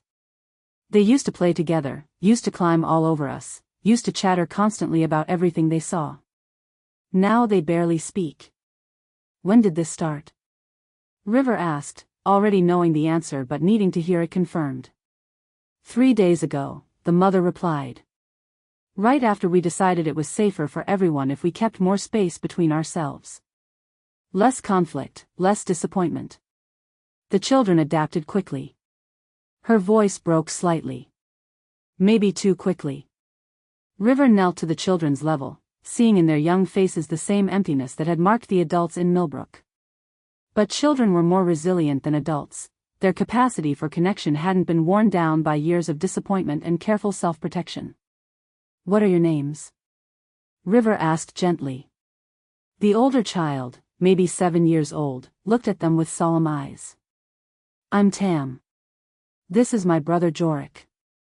Then, in a smaller voice, "We used to play together. But playing is loud. And loud makes people uncomfortable." River's heart clenched. These children had the same names as 2 of the broken people they'd met in Millbrook. Not a coincidence, the sundering was creating patterns, turning people into echoes of those who had fallen to isolation before them. "Can I try something?" River asked the parents. A healing technique that might help with their quietness. The parents exchanged a glance, the first direct eye contact River had seen them make. "What kind of healing?" "The kind that works on hearts instead of bodies," River replied, their voice growing stronger as their purpose clarified. "The kind that reminds people it's safe to need each other." They placed their hands on the older child's shoulders and let their healing magic flow, not into physical wounds but into the magical interference that was blocking the child's natural capacity for connection. It was delicate work, like untangling thorns from silk, but River had been trained for this kind of precision. Slowly, the emptiness in young Tam's eyes began to recede. "Jorik?" Tam said tentatively, looking at their younger brother as if seeing him for the first time in days. "Do you want to play the counting game?" Jorik's face lit up with the first genuine emotion River had seen from any of them. "Yes. But quietly, so we don't bother anyone." "You don't have to be quiet," River said firmly. "Children are supposed to be loud sometimes. That's how you learn about the world." The parents moved closer, not consciously, but drawn by the sound of their children's voices returning to life. When the father knelt beside his sons, when the mother reached out to touch their hair, River saw the family's bonds reasserting themselves despite the curse's influence. "How?" the mother asked, tears streaming down her cheeks. "How did you do that?" "By remembering that healing isn't just about fixing what's broken," River replied, their own voice thick with emotion. "It's about protecting what's still whole." They looked back toward the borderlands, toward the friends they'd abandoned, toward the quest they'd given up on. And sometimes that means fighting for connections that feel impossible to maintain. They stood, their decision crystallizing with perfect clarity. "I have to go back." "Back where?" the father asked. "To my friends," River said, already turning toward the path that led back to the sunken city. "To the people I was too afraid to trust with my heart. To the quest that might be the only way to save families like yours." "Will the healing hold?" the mother called after them. River paused, looking back at the family who were now sitting close together, the children leaning against their parents in the way that children should. Only if you choose each other, they said. Every day, every hour, every time it feels safer to pull away. The curse feeds on isolation, but it can't survive genuine connection. As River hurried back toward the borderlands, toward their abandoned companions and their interrupted quest, they felt the familiar weight of medical supplies against their hip. But for the first time in years, those supplies felt less like tools of professional competence and more like instruments of love. Healing, they realized, had never been about maintaining clinical distance. It had been about caring so much that another person's well-being became more important than your own comfort. Just like friendship. Just like partnership. Just like the terrifying vulnerability of chosen family. Zeph made it the farthest before turning around, but only because they were the most practiced at running away from things that mattered. They'd been walking southeast toward the coastal cities where a skilled thief could disappear into the crowds and the anonymous bustle of commerce. They had enough coin to book passage on a ship to somewhere else entirely, somewhere the sundering hadn't spread yet, where they could start over with a new identity and a clean slate. But the farther they walked from their friends, the more every step felt like betrayal. Not betrayal of the quest. Zeph had never particularly cared about saving the Empire in abstract terms. Empires rose and fell, governments changed, people adapted. But betrayal of something more personal and immediate, the memory of 3 days in a cave where they'd felt, for the first time in their adult life, like they belonged somewhere. They'd tried to tell themselves that the cave had been an aberration, that the warmth and acceptance they'd experienced had been a product of fear and necessity rather than genuine connection. But as they walked through the increasingly familiar landscape of self-imposed exile, they couldn't shake the memory of Kira's quiet laughter at something they'd said, or River's gentle hands checking a cut on their forehead, or the simple comfort of sleeping near people who cared whether they woke up safely. The turning point came when they realized they were unconsciously mapping escape routes from their own escape. They'd stopped at a crossroads to consult their mental catalog of safe houses and reliable contacts, planning the next stage of their flight from responsibility. But instead of focusing on the path ahead, they found themselves calculating travel times back to the sunken city, estimating how long it would take to catch up with Kira and the soldiers, wondering whether River had made it safely back to civilization. "This is ridiculous," they said aloud, their voice echoing strangely in the empty landscape. "You're planning to run away from running away." But even as they said it, they knew why they couldn't complete their escape. It wasn't guilt about abandoning the quest, or fear about the Empire's fate, or even concern for Kira and River's physical safety. It was the devastating realization that they'd finally found people who saw past the useful information they provided to the person they actually were, and they'd thrown it away because being known was scarier than being alone. Kira had seen through their careful emotional distance to the loneliness underneath and had offered partnership instead of pity. River had recognized their compulsive helping as a form of caring rather than manipulation and had welcomed that caring without trying to change it. For 3 days, they'd been part of something larger than themselves without losing the essential parts of their identity that made them who they were. And they'd walked away from it because the curse had whispered that connection always ended in abandonment, so they might as well do the abandoning first. Coward, they said to themselves, the word carrying all the weight of accurate self-assessment. You finally found your family and you ran away because you were afraid they might leave someday. They looked back toward the borderlands, toward the quest they'd abandoned, toward the friends who might not forgive them for giving up when things got difficult. The smart thing would be to keep walking.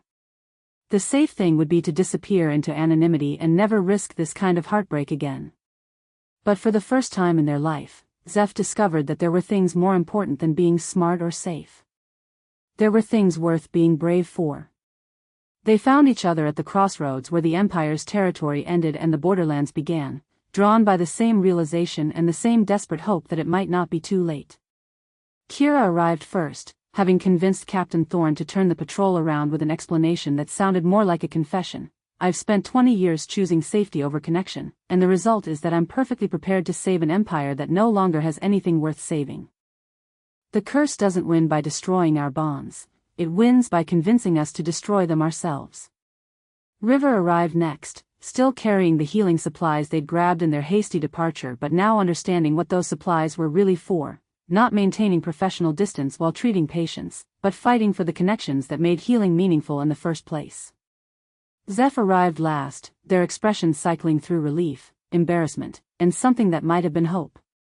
"So," they said, trying for their usual light tone but not quite managing it.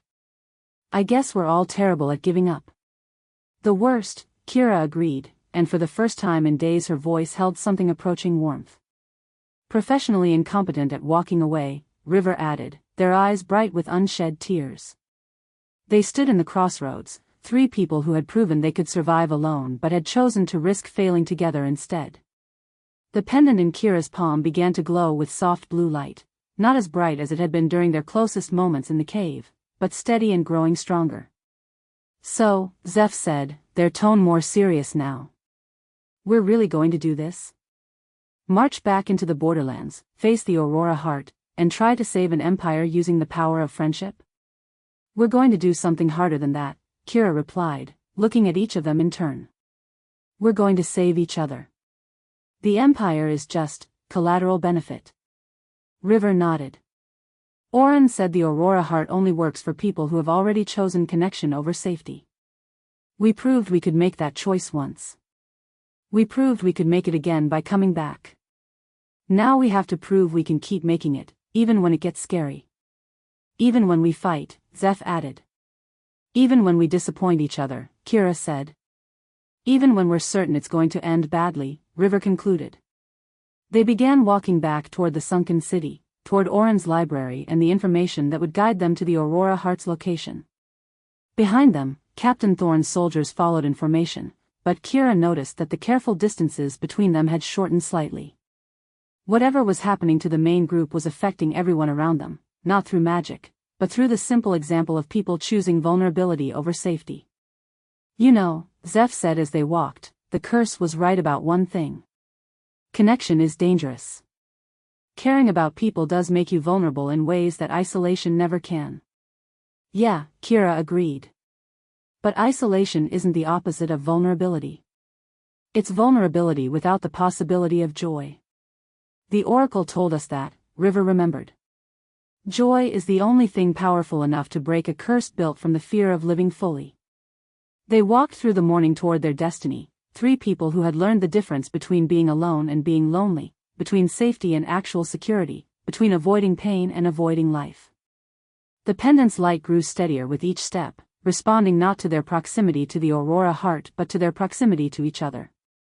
And for the first time since accepting the quest, all three of them began to believe they might actually succeed. Not because they were heroes, but because they had chosen to be family. The Aurora Heart waited in a chamber that existed at the convergence of three different ruined civilizations, a place where multiple cities had been destroyed by the same choice to prioritize isolation over connection. The chamber itself was a marvel of ancient architecture, crystalline walls that pulsed with their own light, geometric patterns that seemed to shift and change when viewed directly, and at the center, a pedestal holding an artifact that looked like a star captured in glass. But between them and the Aurora Heart was a barrier unlike anything they'd ever encountered. It wasn't physical, they could see through it clearly, could even reach toward it without meeting resistance. But the moment any one of them tried to approach the pedestal alone, the barrier became impermeable. It required all three of them to maintain perfect harmony, not just working together, but genuinely connected, emotionally open, trusting each other completely. Oren wasn't kidding about the difficulty, Zeph muttered, pulling their hand back after their third failed attempt to breach the barrier solo. "It's like it can sense whether we're really unified or just pretending to cooperate." Kira studied the barrier with her tactical mind, looking for weaknesses or alternative approaches. But every angle she examined led to the same conclusion: there was no way around the requirement for genuine vulnerability. "It's not about tactics," she said finally. "It's about trust. The kind of trust that can't be faked or forced or achieved through good intentions alone." River placed their hand against the barrier, feeling the magical energy that created it. "It's responsive to our emotional state. When we're guarded, when we're holding back parts of ourselves to stay safe, it recognizes that and blocks us. We have to approach it the way we'd approach each other if we weren't afraid." "So," Zeph said, their voice carefully light, We need to walk up to a potentially dangerous magical artifact with our hearts completely undefended, trusting that the two people we've known for less than a week won't let us get hurt." "Yes," Kira said simply. "That's terrifying," River admitted. "Yeah," Zeph agreed. "Want to do it anyway?" They joined hands, not for magical purposes, but for the simple comfort of physical connection. Kira on the left, her sword-calloused palms steady and warm. River in the middle, their healer's hands soft but strong. Zeph on the right, their clever fingers quick to squeeze reassuringly. Together, they approached the barrier. This time, it parted like water. The Aurora Heart was even more beautiful up close, not just a captured star, but a living constellation, its light pulsing in rhythm with their heartbeats. As they drew nearer, the artifact began to show them visions, possible futures spreading out like a vast tapestry of choices and consequences. In one future, they completed the quest successfully but returned to their individual lives unchanged.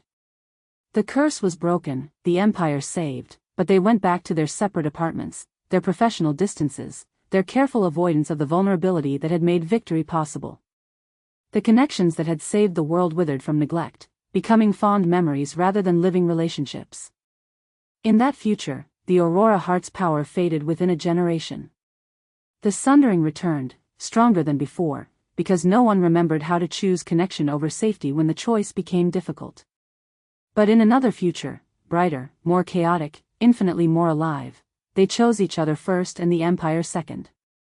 They discovered that the Aurora Heart's power wasn't temporary but renewable, fed not by the artifact itself but by the ongoing choice to build and maintain authentic relationships. The Empire was still saved, but it was transformed into something new, a society built around chosen families and mutual care rather than hierarchies and individual achievement. In that future, the Aurora danced in the sky every night, responding to celebrations and connections, reminding everyone that joy shared was joy multiplied. "The choice isn't about the quest," River whispered, understanding flooding their voice. "It's about what comes after the quest. Whether we treat this connection as a tool to accomplish our mission, or whether we treat the mission as an opportunity to build something lasting." The Oracle was right, Kira realized. The quest was never about retrieving the Aurora Heart. It was about proving that people like us, people who've spent years choosing safety over vulnerability, could learn to choose differently. Zeph squeezed their hands tighter. "So, do we activate the artifact to save the Empire? Or do we activate it to save each other?" "Both," Kira said firmly. "We save each other by saving the Empire, and we save the Empire by refusing to go back to the way we were before we met." They reached for the Aurora Heart together, their joined hands touching the crystalline surface simultaneously. The artifact flared with light that was warm rather than blinding, filling the chamber with the kind of radiance that made everything look more beautiful rather than washed out.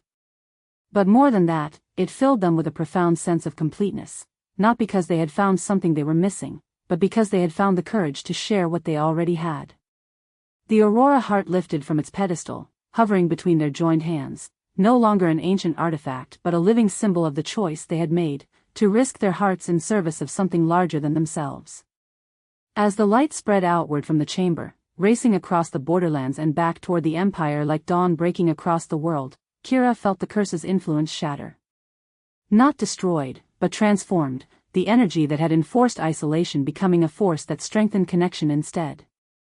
But the real transformation was quieter, more personal, and infinitely more important. For the first time in 20 years, Kira wasn't afraid of her own strength. For the first time in their career, River understood that healing and connection were the same thing. For the first time in their adult life, Zeph wasn't planning escape routes.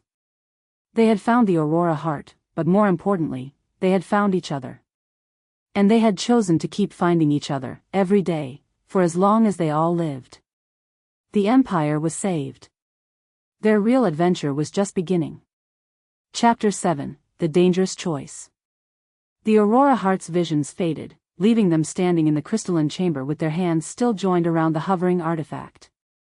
But instead of the warm completion Kira had expected, she felt something like a question hanging in the air, as if the artifact was waiting for something more. "The light," River said quietly. "It's not spreading." They were right. The Aurora heart pulsed with brilliant radiance, but the light remained contained within the chamber. Through the crystalline walls, they could see the borderlands still shrouded in the sickly distortion of the curse's influence. No dawn was breaking across the empire. No transformation racing outward to heal the sundering's damage.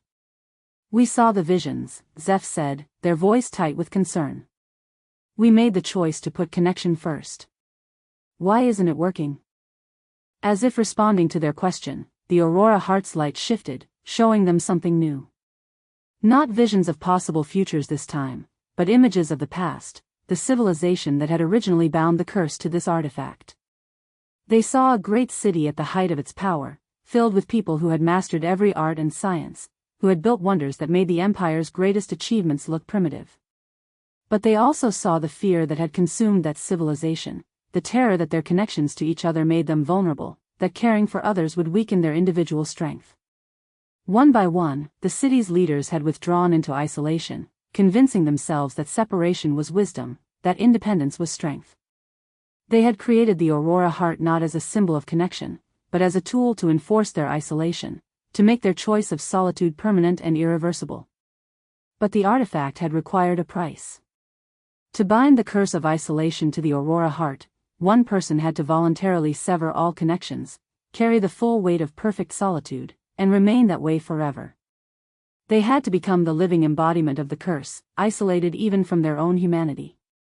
That person still existed, somewhere within the artifact's crystalline structure, maintaining the curse through their eternal solitude. And to break the curse, someone would have to take their place. Not permanently, the visions made that clear, but long enough to shatter the magical bindings from within.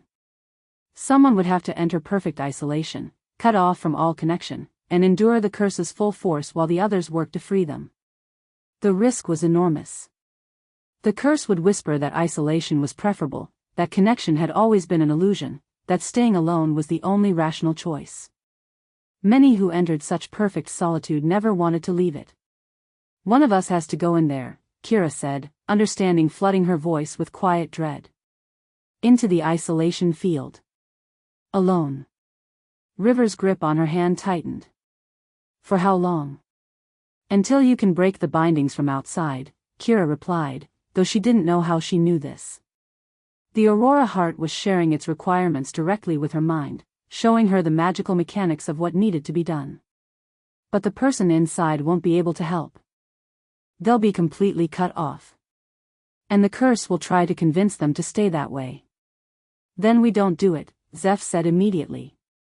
We find another way. There has to be another way. But even as they said it, all three of them knew there wasn't. The Aurora heart had been created through isolation, bound by someone's willingness to be forever alone.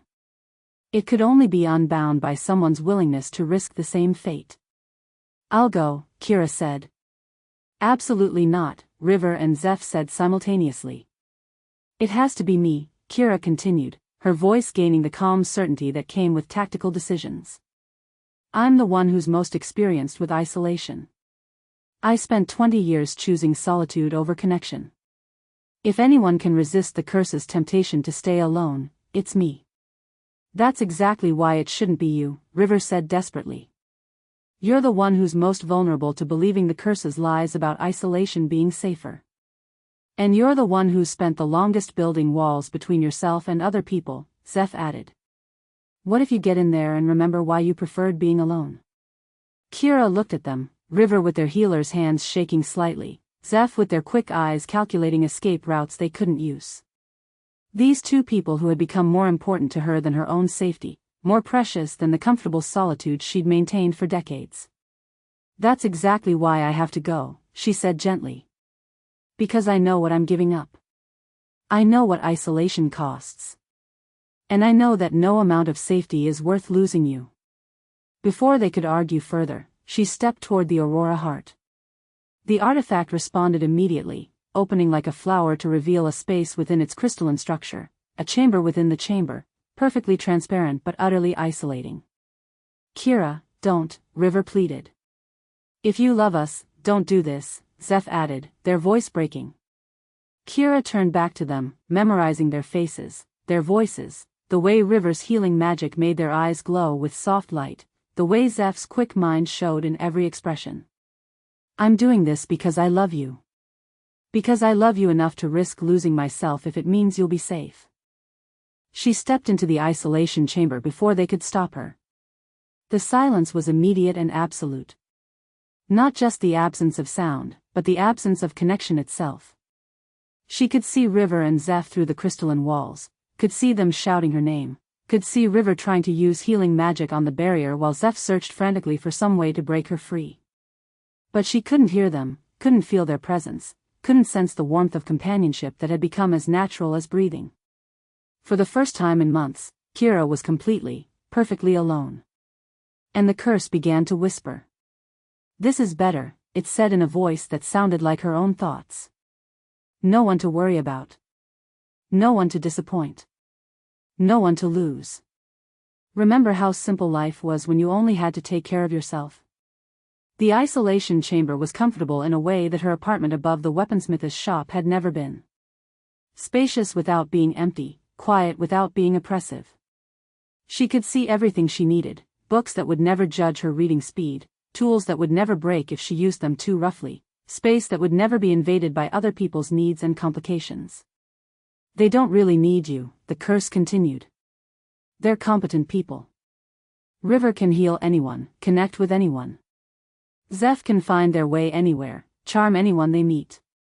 They'll be fine without you. Better, maybe. You were always the one holding them back with your intensity, your readiness for violence, your inability to be gentle enough for peaceful times. Through the crystalline walls, she could see her friends working desperately to free her. But the curse made their efforts look different, not loving, but obligatory. Not friendship, but duty. Look at them, it whispered. They're only trying to rescue you because they feel responsible for your choice. Once you're gone, they'll realize how much easier everything becomes. No more walking on eggshells around your temper. No more worrying about whether your solutions are too harsh for the problems they face. They'll grieve for a while, but then they'll be relieved. Kira found herself sitting down on the chamber's comfortable floor. The curse was offering her exactly what she'd thought she wanted for 20 years, complete safety from the vulnerability that came with caring about others. No risk of being too much for the people she loved. No chance of accidentally hurting them with strength they couldn't match. You could stay here, the curse suggested. Forever. Safe, controlled, never again at risk of damaging the things you try to protect. Isn't that what you've always wanted? For a moment, just a moment, Kira almost said yes. It would be so easy. So safe. So wonderfully, terrifyingly simple. But then she looked through the crystalline walls and really saw what River and Zeph were doing.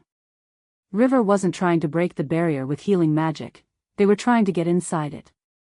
Their hands were pressed against the isolation chamber's walls, and they were using every technique they knew to find a way to join her in the perfect solitude rather than leave her alone in it. And Zeph had stopped looking for escape routes entirely. Instead, they were mapping connection routes. Drawing diagrams on the chamber floor of every bond they'd built together, every moment of trust, every choice to be vulnerable. Creating a roadmap back to relationship that the curse couldn't erase. They're going to hurt themselves, the curse said urgently. If they keep trying to breach the isolation barrier, it could trap them too. You could lose them forever. Isn't it better to stay here, safe, than to risk their destruction? But for the first time since entering the chamber, Kira smiled. No, she said aloud, her voice echoing strangely in the perfect isolation. The risk of losing them isn't worse than the certainty of losing myself. They're not trying to rescue me because they feel obligated. They're trying to rescue me because this, she gestured to the connection between them that no barrier could truly sever, is worth fighting for. She stood and walked to the crystalline wall that separated her from her chosen family. She couldn't touch them, couldn't comfort them, couldn't help with their efforts to free her. But she could do something else. She could choose them. Again. And again. And again. I see you, she said, knowing they couldn't hear her but saying it anyway. I choose you. I trust you. I love you enough to be patient while you figure out how to save me, because I know you will. Not because you have to, but because you want to. The curse's whispers grew fainter. And when you get me out of here, Kira continued, pressing her hands against the barrier that separated her from the people who had become her home, I'm going to spend the rest of my life proving that your faith in me was justified. Not by being less than I am, but by being exactly who I am in service of the people I love. On the other side of the barrier, River and Zeph had joined hands and were pressing their united grip against the crystalline wall. And slowly, impossibly, the barrier began to crack. Not from magical force, but from the simple, stubborn refusal to accept separation as permanent. You can't, the curse shrieked, no longer whispering but screaming. The isolation must be maintained. Someone must carry the solitude. Then we'll all carry it, River shouted, their voice somehow reaching Kira through the cracking barrier. Together. Shared solitude isn't solitude anymore, it's just quiet companionship. And shared isolation isn't isolation, Zeph added, their quick mind grasping the magical logic faster than anyone else could have. It's just privacy between people who trust each other completely. The barrier shattered. Kira fell forward into her friend's arms, and for a moment all three of them were crying, not from sadness, but from the overwhelming relief of connection restored, of love proven stronger than fear, of choosing each other again and again until the choice became unbreakable. The Aurora heart flared with light that was somehow different from before, not the cold radiance of captured starlight, but the warm glow of a hearth fire, of home, of love made visible. This time, the light didn't remain contained in the chamber. It spread outward like dawn breaking across the world, racing through the borderlands and back toward the Empire, transforming the curse's energy as it went. Where the light touched, isolation became solitude by choice rather than solitude by compulsion. Connection became possible again, not mandatory but available to those brave enough to reach for it. And in the sky above them, the first aurora began to dance, not just beautiful, but responsive. Growing brighter when people celebrated together, dimming when they chose separation, but never disappearing entirely. A permanent reminder that joy shared was joy multiplied, and that love freely given always returned greater than it was sent. Is it over? River asked, their voice muffled against Kira's shoulder. The curse is broken, Kira confirmed. But the choice isn't. We'll have to keep choosing each other, every day, for the rest of our lives. Good, Zeph said fiercely. I'm tired of trying to choose anything else. They were still holding each other, still marveling at the simple miracle of connection restored, when they heard footsteps echoing from the chamber's entrance. Elder Darius Shadowmere stood at the threshold, leaning heavily on his carved staff, his formal robes somehow still immaculate despite what must have been a difficult journey through the borderlands. His expression was unreadable, stern, but not hostile. Concerned, but not condemning. Elder Darius, Kira said, gently extricating herself from her friend's embrace but not moving away from them. You're a long way from the capital. I came to stop you, Darius said, his voice carrying the weight of absolute authority. The council received reports of unauthorized magical experimentation in the borderlands. Dangerous artifacts being tampered with by untrained civilians. I was sent to prevent a catastrophe that could threaten the entire empire. He looked around the crystalline chamber, at the still glowing Aurora heart, at the three people who had just transformed the fundamental nature of magical energy itself. I see I'm too late, he continued, but his tone was no longer condemning. It was wondering. Too late to stop us, Zeph agreed, their quick mind immediately assessing whether they were about to face official punishment for their unauthorized quest.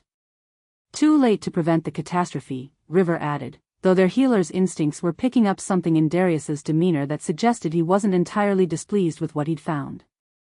Darius walked closer, his staff tapping against the crystalline floor with each measured step. I've spent 40 years in Imperial service, he said quietly. 40 years believing that stability meant preserving what we had, that change was synonymous with destruction, that the Empire's strength came from maintaining order above all else. He stopped in front of them, close enough that they could see the conflict in his ancient eyes. But I've also spent the last month watching that empire tear itself apart, he continued. Watching families dissolve, communities collapse, entire cities go silent because their people forgot how to be together. I came here to preserve the old ways, to prevent change that might threaten what we've built. He looked up at the aurora dancing in the sky above them, visible even through the chamber's crystalline roof.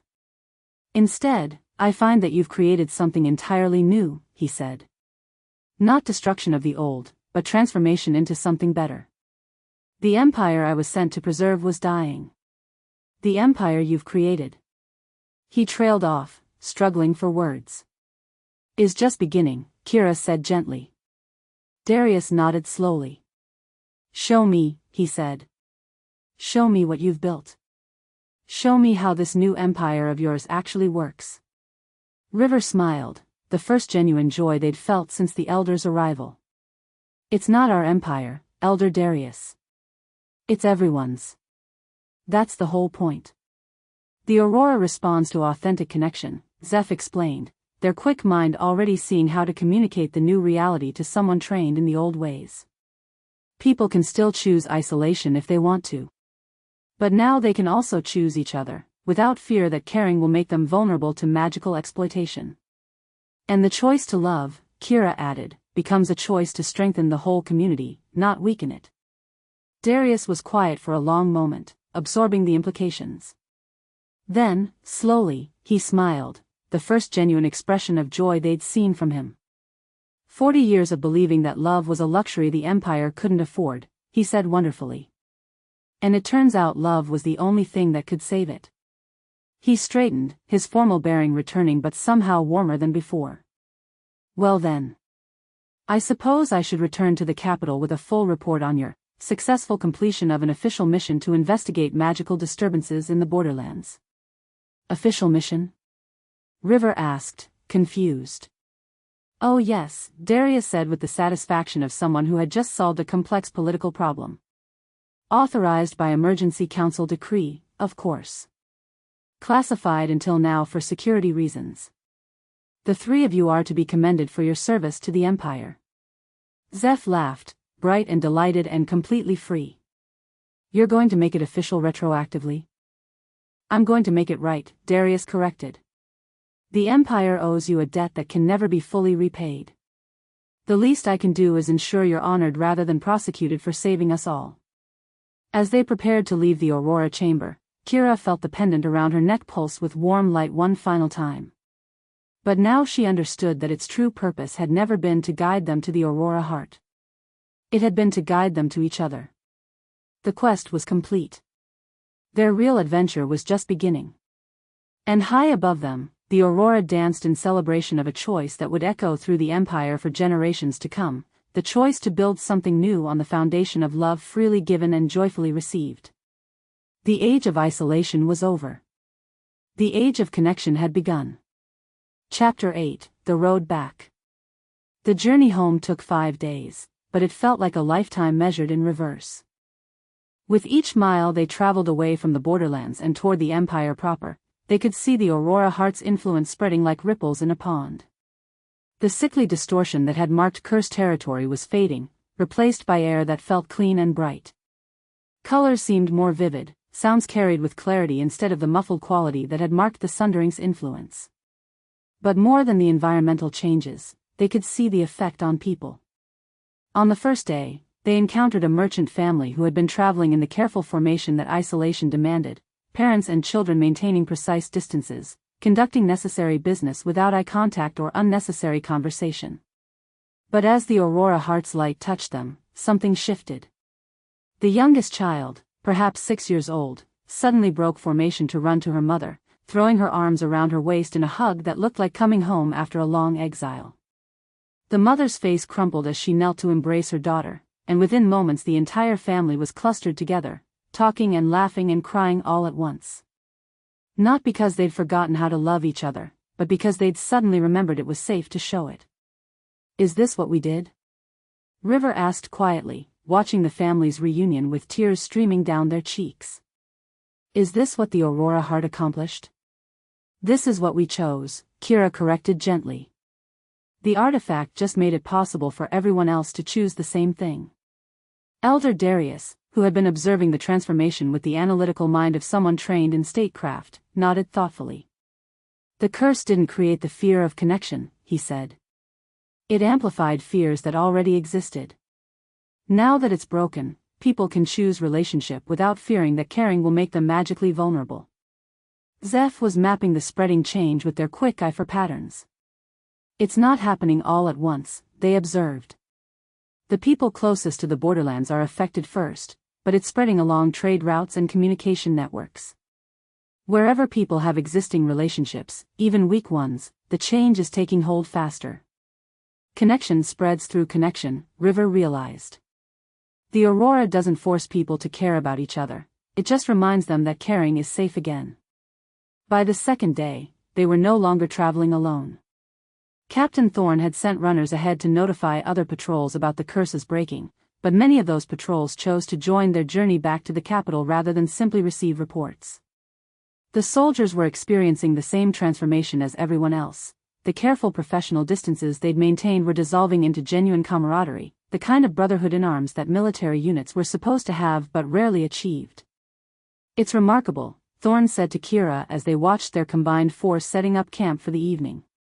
The soldiers weren't maintaining regulation spacing anymore, they were clustering around campfires, sharing stories and food, laughing at jokes that wouldn't have seemed funny during the curse's influence. Same people, same training, but suddenly they remember why they joined the military in the first place. Why's that? Kira asked, though she suspected she already knew the answer. To protect something worth protecting, Thorn replied. Hard to care about defending an empire when you can't remember why communities matter in the first place. The captain had been changed by the experience too. Their rigid military bearing had softened into something warmer while maintaining its essential competence. They still gave clear orders and expected them to be followed, but now those orders came with explanations, with concern for their soldiers' well-being, with the kind of leadership that inspired loyalty rather than just demanding obedience. What will you do when we reach the capital? River asked. Thorn considered the question while watching their soldiers teach each other card games around the evening fires. Restructure military training, they said finally. We've been teaching soldiers to follow orders and fight enemies, but we haven't been teaching them to protect communities. Can't defend something you don't understand. And personally? Kira pressed. Thorn smiled, an expression that would have been impossible during their rigid isolation but now felt natural. Learn to serve peace instead of just preparing for war. You've shown me that protecting people isn't just about being ready to fight their enemies, it's about creating spaces where they can be vulnerable safely. On the third day, they reached the sunken city where Sage Orin had been conducting their solitary research.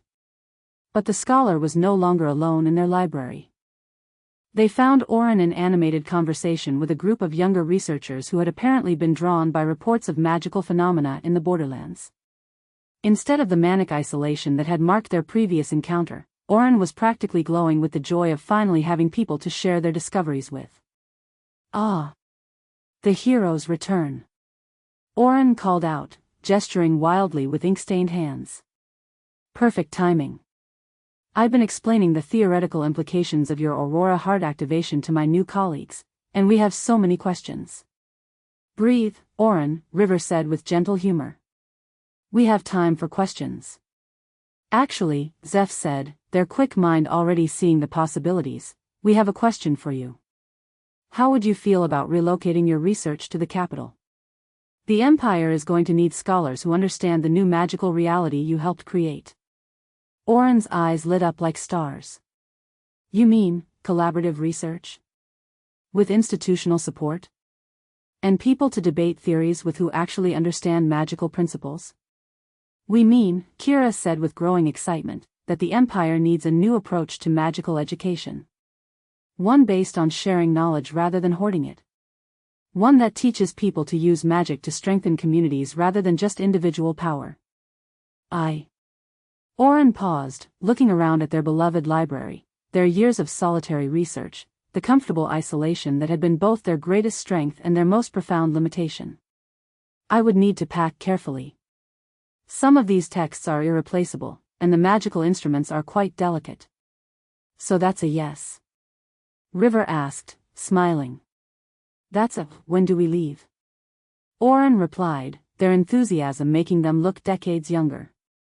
By the fourth day, their group had grown into something that could generously be called a parade and more accurately described as a celebration on wheels.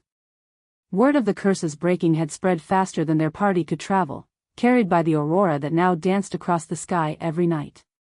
Communities that had been sealed away in isolation were opening their gates, families that had been divided by magical compulsion were reuniting, and everywhere they stopped, people wanted to hear the story of how three strangers had saved the Empire by learning to save each other.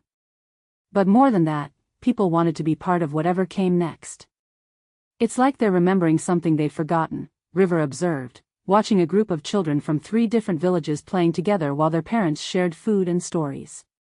Not just how to connect with each other, but why they wanted to in the first place. Because connection isn't just about survival, Zeph replied, their understanding deepened by months of experience with chosen family. It's about joy. About becoming more than you can be alone. About discovering that caring for others doesn't diminish you, it multiplies you. Kira nodded, watching the easy camaraderie between Captain Thorne's soldiers and the civilians who had joined their journey. The curse convinced people that love was a zero-sum game. That caring for others meant having less for yourself. But it's the opposite, isn't it? The more people you love, the more love you have. And the more people who love you back, River added, the stronger you become. Not weaker, not more vulnerable, stronger. Because you have more reasons to be brave. They were no longer the same 3 people who had reluctantly accepted a quest from the Oracle weeks ago. Kira led their growing group with confidence that came not from dominance but from trust. She made decisions openly, explained her reasoning, and changed course when others offered better ideas. Her strength was no longer something she feared would hurt others, it was something she used deliberately to protect and empower the people she cared about. River moved through their traveling community like a blessing made visible, healing not just injuries but the lingering emotional wounds that isolation had created. But they no longer worked alone, they were teaching others the basics of healing magic, creating networks of care that would continue long after they moved on. Their healing had become collaborative rather than solitary, multiplying their impact rather than concentrating it. Zeph was everywhere and nowhere, connecting groups that might otherwise remain separate, facilitating introductions between people who had things in common, creating the social infrastructure that would help these chance encounters become lasting relationships. But instead of watching from the margins, they were part of every conversation, included in every plan. Their skill at seeing connections had become a way of creating them rather than just observing them. On the 5th morning, they crested the hill that overlooked the Empire's capital, and Kira felt her heart stop. The city was celebrating. Not the careful, performative celebration that had marked the harvest festival where their journey began, but genuine, exuberant, chaotic joy. The streets were full of people who had emerged from weeks of isolation to rediscover their neighbors. Music played from dozens of different locations, not coordinated but somehow harmonious. Children ran freely between the adults, and adults laughed freely at the children's games. And overhead, the aurora danced in broad daylight, responding to the happiness below with lights that made the whole city look like it was lit from within. We did that, Zeph said wonderingly. We chose that, River corrected. We made it possible for everyone to choose that, Kira added. Elder Darius, who had been quiet during the final approach to his city, finally spoke. 40 years I've served this empire, he said, his voice thick with emotion. 40 years of believing that order and stability were the highest goods, that preventing change was the most important service I could provide. And I've never seen it look so alive. As they descended toward the capital, toward the crowds that were already gathering to welcome them home, toward the new lives they would build in the empire they had helped create, Kira realized that the Oracle had been right about one thing. Their quest had never been about saving the empire. It had been about learning to save each other. The empire's salvation had just been a happy side effect. But as they were welcomed into the celebrating city by people who had learned to choose connection over safety, by communities that had discovered joy was meant to be shared, by families that had remembered love was stronger than fear, Kira understood that the real adventure was just beginning. They had broken the curse. Now they had to build the future. And for the first time in her life, Kira was excited rather than afraid to discover what came next. Because whatever challenges they faced, whatever problems they encountered, whatever difficulties arose in building a society based on chosen connection rather than imposed isolation, she wouldn't be facing them alone. She had family now. And family, she had learned, could survive anything. Even magic designed to keep people apart. Even the fear that love was too dangerous to risk. Even the comfortable safety of lives lived in careful solitude. They had chosen each other over and over again until the choice became unbreakable. Now they would teach the rest of the empire to do the same. The quest was over. The real work was about to begin. And Kira couldn't wait. Chapter 9, Return with the Elixir. The first Aurora festival wasn't planned. 3 days after their return to the capital, the celebration that had begun spontaneously in the streets showed no signs of ending. If anything, it was growing. People from surrounding settlements were arriving daily, drawn not by official invitation but by the aurora that danced every night and the stories that spread faster than formal announcements ever could. "We should probably do something," River said, standing on the balcony of the apartment the council had provided them while they debated whether to build a house together or maintain separate living spaces. Below them, the main square was filled with people sharing food, music, stories, and the simple joy of being together without fear. "Like what?" Zeph asked, leaning against the railing beside them. They'd been offered positions with multiple government agencies, intelligence, diplomacy, trade regulation, but hadn't accepted any of them yet. Their skills were too valuable to waste on any single official role. "I don't know," River admitted. "But people keep asking us questions. About the curse, about the Aurora Heart, about what comes next. They're looking to us for guidance, and I'm not sure we're qualified to provide it." Kira emerged from the apartment carrying 3 cups of tea, the simple domestic gesture still feeling miraculous after 20 years of living alone. "Maybe that's the point," she said, handing them their drinks. "Maybe they're not looking for us to tell them what to do. Maybe they're looking for us to show them it's safe to figure it out together." She gestured toward the square, where a group of children from at least 6 different settlements were teaching each other games, their parents watching with the careful wonder of people rediscovering trust. "Look at them. They're not waiting for official permission or formal organization. They're just celebrating. Creating community because they want to, not because someone told them to." "But they need practical things," River protested. "Food distribution, sleeping arrangements, conflict resolution when personality differences arise. Medical care for the travelers who've pushed themselves too hard getting here. Someone needs to coordinate." "So let's coordinate," Zeph interrupted, their quick mind already seeing the possibilities. "Not organize, not control, just facilitate. Make it easier for people to do what they're already trying to do." Kira smiled, the expression transforming her scarred face into something radiant. "Not the Aurora Festival Planning Committee. The Aurora Festival Support Network." "What's the difference?" River asked, though their tone suggested they were already beginning to understand. "The difference," Kira said, "is that we don't decide what the festival should be. We just help it become whatever it wants to become." Within hours, they had established what would later be remembered as the first incarnation of their life's work. Kira set up a peacekeeping station in the square's northeast corner, not a guard post, but a place where people could bring conflicts that needed mediation. Her approach was revolutionary in its simplicity. Instead of determining who was right and who was wrong, she helped people understand what they actually needed from each other. "The goal isn't to stop disagreements," she explained to a group of young people who had volunteered to help with festival security. "The goal is to make sure disagreements don't turn into divisions. People can have different opinions and still care about each other. They just need to remember that caring comes first." She was still teaching them the basics of de-escalation when her first real test arrived, a dispute between merchants from 2 different regions who had set up competing food stalls and were accusing each other of unfair practices. The old Kira would have separated them, established clear boundaries, and enforced compliance through authority. The new Kira sat them down together and asked a different question: what would make it possible for both of you to succeed? 20 minutes later, the merchants had worked out a collaboration that showcased regional specialties from both areas, turning competition into partnership. More importantly, their resolution had been witnessed by dozens of festival-goers who were learning that conflict could be transformed rather than just managed.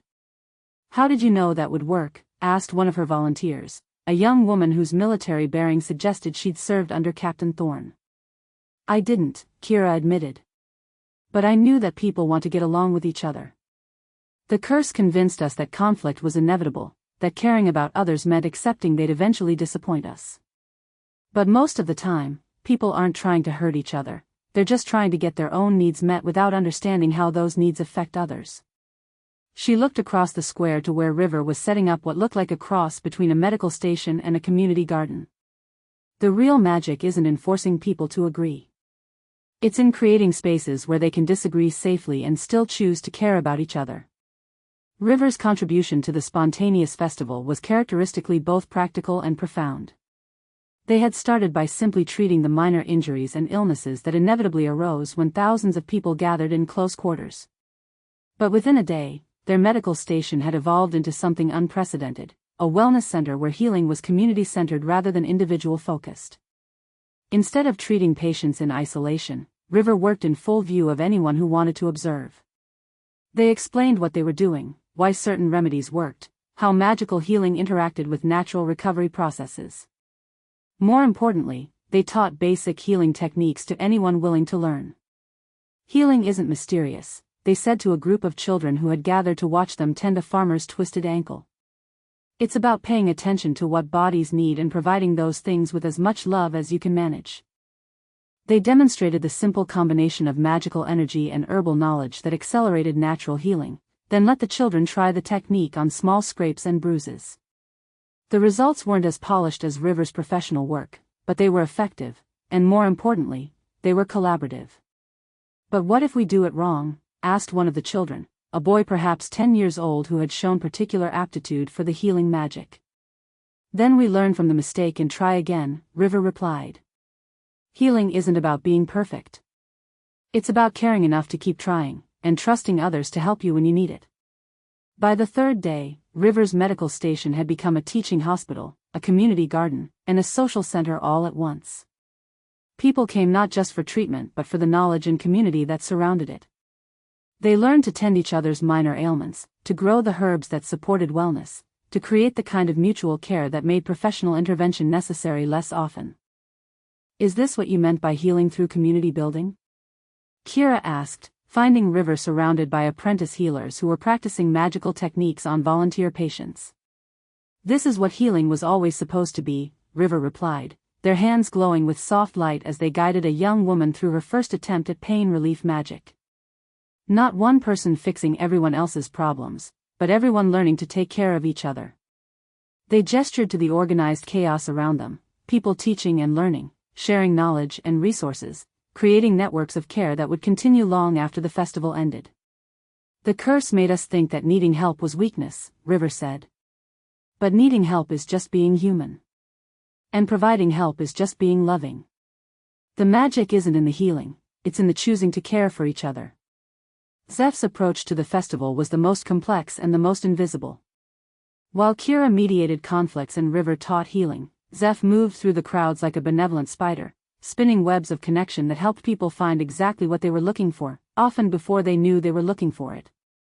They noticed that a group of artisans from the eastern provinces were struggling to find materials for their traditional crafts and introduced them to merchants from the western settlements who had exactly those supplies. They observed that several young people seemed isolated despite being surrounded by crowds and facilitated introductions based on shared interests in music, scholarship, or adventure. Most importantly, they began documenting everything. "What are you writing?" asked a merchant who had noticed Zeph's constant note-taking during conversations. "Maps," Zeph replied, showing them pages filled with diagrams that looked like family trees crossed with trade routes. "Not of places, but of connections. Who knows what, who needs what, who has skills that could help others, who shares interests that could become friendships." The merchant studied the complex charts with growing amazement. "You're mapping relationships?" "I'm mapping potential relationships," Zeph corrected. "The connections that could exist if people knew about each other. Most of the time, the thing you need exists somewhere in your community, you just don't know where to find it." They showed the merchant a section of their charts that tracked skilled craftspeople throughout the festival. You mentioned yesterday that you're looking for someone who can repair the elaborate metalwork on your family's ceremonial armor. There's a woman camped near the East Gate who specializes in exactly that kind of restoration work. She's also looking for someone who understands the trade routes between the coastal cities and the mountain settlements. The merchant's eyes lit up with understanding. Which is my area of expertise. Exactly, Zeph said with satisfaction. You both have something the other needs, but without introduction, you might spend the entire festival looking right past each other. By the end of the first week, Zeph had facilitated dozens of such connections. More importantly, they were teaching others to do the same, creating a network of people who understood that their individual success was enhanced by other success rather than threatened by it. Is this what you're going to do? River asked, finding Zeph in their favorite spot for observation and note-taking. Become a professional matchmaker? I'm going to become whatever the Empire needs me to become, Zeph replied, but their tone was warm rather than evasive. Right now, that seems to be someone who helps people find each other. Later, maybe it'll be something else entirely. They gestured to their charts, which had grown to cover several large tables and were constantly being updated by volunteers who had learned the system. The curse worked by convincing people that they were fundamentally alone, that their needs and skills didn't fit with anyone else's. But that was a lie. Everyone fits somewhere, with someone. Everyone has something to offer and something they need. The magic is just introduction. The festival officially ended on the 10th day, when people began returning to their home communities to share what they'd learned and plan for next year's gathering. But the real magic of what they'd created continued long after the crowds dispersed.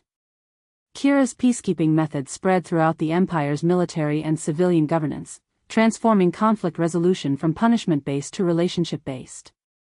Communities began training mediators who focused on understanding rather than authority, creating systems that strengthened social bonds rather than just maintaining order.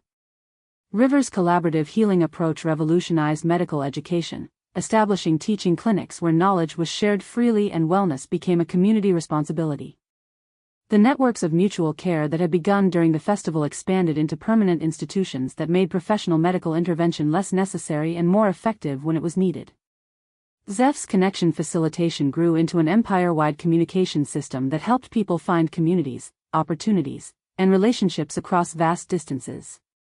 What started as handwritten charts evolved into a sophisticated network of information sharing that strengthened both individual success and community resilience. But more than their individual contributions, the three of them had established something unprecedented, a way of living that treated love as the foundation of practical decision-making rather than just personal satisfaction. We're not just friends who happen to work together, River said one evening as they sat in their shared garden, watching the aurora dance above the capital. We're family who chose to build something together. And we're not just building for ourselves, Kira added, her arm around River's shoulders while Zeph leaned against them both. We're building the kind of world where everyone can have what we have. Chosen family? Zeph asked. Safety to be vulnerable, River corrected. Permission to love without reservation, Kira said. All of that, Zeph agreed. But also just, home. The feeling that you belong somewhere not because you're perfect, but because you're valued exactly as you are. Above them, the aurora responded to their contentment with gentle waves of color that seemed to embrace the entire city. In the distance, they could hear music from the evening's spontaneous celebration, a smaller version of the festival that had become a weekly tradition, where people gathered simply to enjoy each other's company. The curse was broken. The Empire was healing. Communities throughout the land were learning to choose connection over safety, love over fear, vulnerability over the comfortable isolation that had nearly destroyed them all. But for Kira, River, and Zeph, the greatest victory wasn't the transformed empire or the dancing aurora or the weekly celebrations that reminded everyone that joy shared was joy multiplied.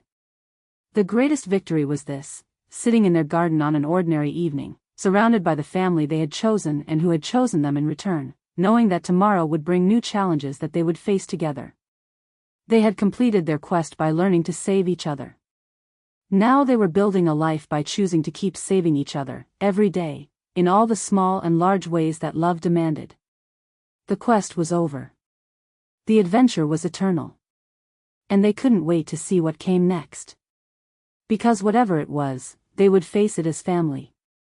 And family, they had learned, could survive anything. Even the end of stories. Even the beginning of real life. Even the terrifying, wonderful truth that choosing to love someone meant choosing to keep loving them, through all the ordinary days and extraordinary moments that lay ahead. The aurora danced, the empire celebrated, and three people who had found each other in the midst of a curse that fed on isolation sat together in perfect contentment, planning the future they would build with love as their foundation and hope as their guide. The age of connection had truly begun. Epilogue, The Echo. 10 years later, the Aurora Festival had grown beyond anything its founders could have imagined. What had begun as a spontaneous celebration in the capital's main square now sprawled across the entire city and spilled into the surrounding countryside. The festival lasted a full week, drawing hundreds of thousands of visitors from across the empire and beyond. Neighboring kingdoms sent official delegations alongside individual travelers seeking the legendary atmosphere of acceptance and joy. From the hilltop overlook where she'd come to watch the sunset, Kira could see the full scope of what they'd helped create. The Aurora Gardens bloomed with magical plants that responded to the emotions of festival goers, their colors shifting and dancing in harmony with the aurora that painted the sky above. The Trials Pavilion buzzed with laughter as people of all ages participated in friendly competitions that celebrated cooperation over conquest. The Found Family Feasts had expanded into dozens of communal dining areas where strangers became friends over shared meals and stories. But it wasn't the grand spectacle that moved her. It was the small moments, visible even from this distance. Children who had grown up attending the festival teaching newcomers the traditional dances, former rivals from different communities collaborating on artistic displays, young adults who had met as strangers in previous years returning as chosen family groups, elderly people sharing stories of how the festival had helped them find acceptance and belonging late in life. Admiring your handiwork? River asked, settling onto the hill's soft grass beside her with the easy grace that came from a decade of partnership. Our handiwork, Kira corrected, though her eyes remained fixed on the celebration below. And look at it. It's become something completely independent of us. Something that would continue even if we disappeared tomorrow. Is that what you want? Zeph asked, dropping down on Kira's other side with characteristic quiet efficiency. To disappear? Retire to a cottage somewhere and grow vegetables? Kira laughed, the sound richer and more free than it had been 10 years ago. Her auburn hair was now thoroughly streaked with silver, and the lines around her eyes spoke of years spent laughing more often than scowling. After 20 years of isolation followed by 10 years of community building? I think I'd go mad from boredom within a week. River hummed agreement, their own hair showing silver threads among the dark strands, their healers' hands showing the gentle calluses that came from years of teaching others rather than working alone. Besides, the festival doesn't need us to organize it anymore, but it still benefits from our participation. They gestured toward the valley below, where the evening's festivities were reaching their crescendo. Musicians played on dozens of stages while dancers filled the spaces between them. Artisans demonstrated their crafts while children watched with wide eyes and eager hands. Healers tended small injuries in full view of anyone who wanted to learn, turning every scraped knee into a teaching opportunity. We created something that creates itself now, River continued with satisfaction. The most sustainable magic there is. Zeph was mapping the celebration with their quick eyes, cataloging the patterns of connection and joy that wove through the crowd like visible threads. You know what I love most about it, they said. It's not perfect. People still disagree, still have conflicts, still struggle with the choice between safety and vulnerability. But they keep choosing each other anyway. As if summoned by their words, a small commotion erupted near one of the food stalls below. From their vantage point, they couldn't hear the details, but they could see the familiar dance of disagreement and resolution that had become the festival's signature approach to conflict. Instead of authorities swooping in to separate the disputing parties, a circle of festival-goers formed around them, not to gawk, but to provide the safe space needed for working things out. Within minutes, the disagreement had transformed into collaboration, the circle dispersed, and the celebration continued with even more warmth than before. Your peacekeeping training program, River said to Kira with quiet pride. Working exactly as intended. Our community healing philosophy, Kira replied, nodding toward River. Treating conflict as a symptom that needs care rather than a crime that needs punishment. Our connection facilitation network, Zeph added. Making sure people can find help and support even when things get difficult. They sat in comfortable silence, watching the sun set behind the aurora-lit celebration, each of them processing the profound satisfaction of seeing their individual contributions woven into something larger and more enduring than any of them could have created alone. Do you remember, River said eventually, how terrified we were? That first night in the cave, when we realized we actually cared about each other and it might hurt? I remember thinking it was better to be alone than risk that kind of vulnerability, Kira admitted. It seems almost funny now, considering. Considering what? Zeph prompted. Kira gestured to the festival, to the aurora dancing overhead in response to hundreds of thousands of authentic connections, to the hilltop where 3 people who had chosen each other sat planning the future they would continue building together. Considering that the vulnerability was never the dangerous part, she said. The isolation was the dangerous part. The vulnerability was just life. Messy, complicated, sometimes painful life, River agreed. But life worth living, Zeph concluded. As full darkness settled over the festival grounds, the aurora grew brighter and more elaborate, responding to the crescendo of celebration below.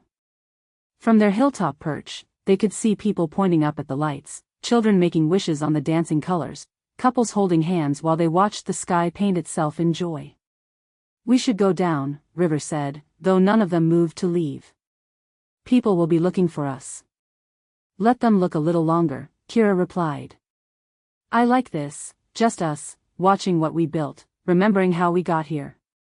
Getting sentimental in your old age? Zeph teased. Getting grateful, Kira corrected. For all of it.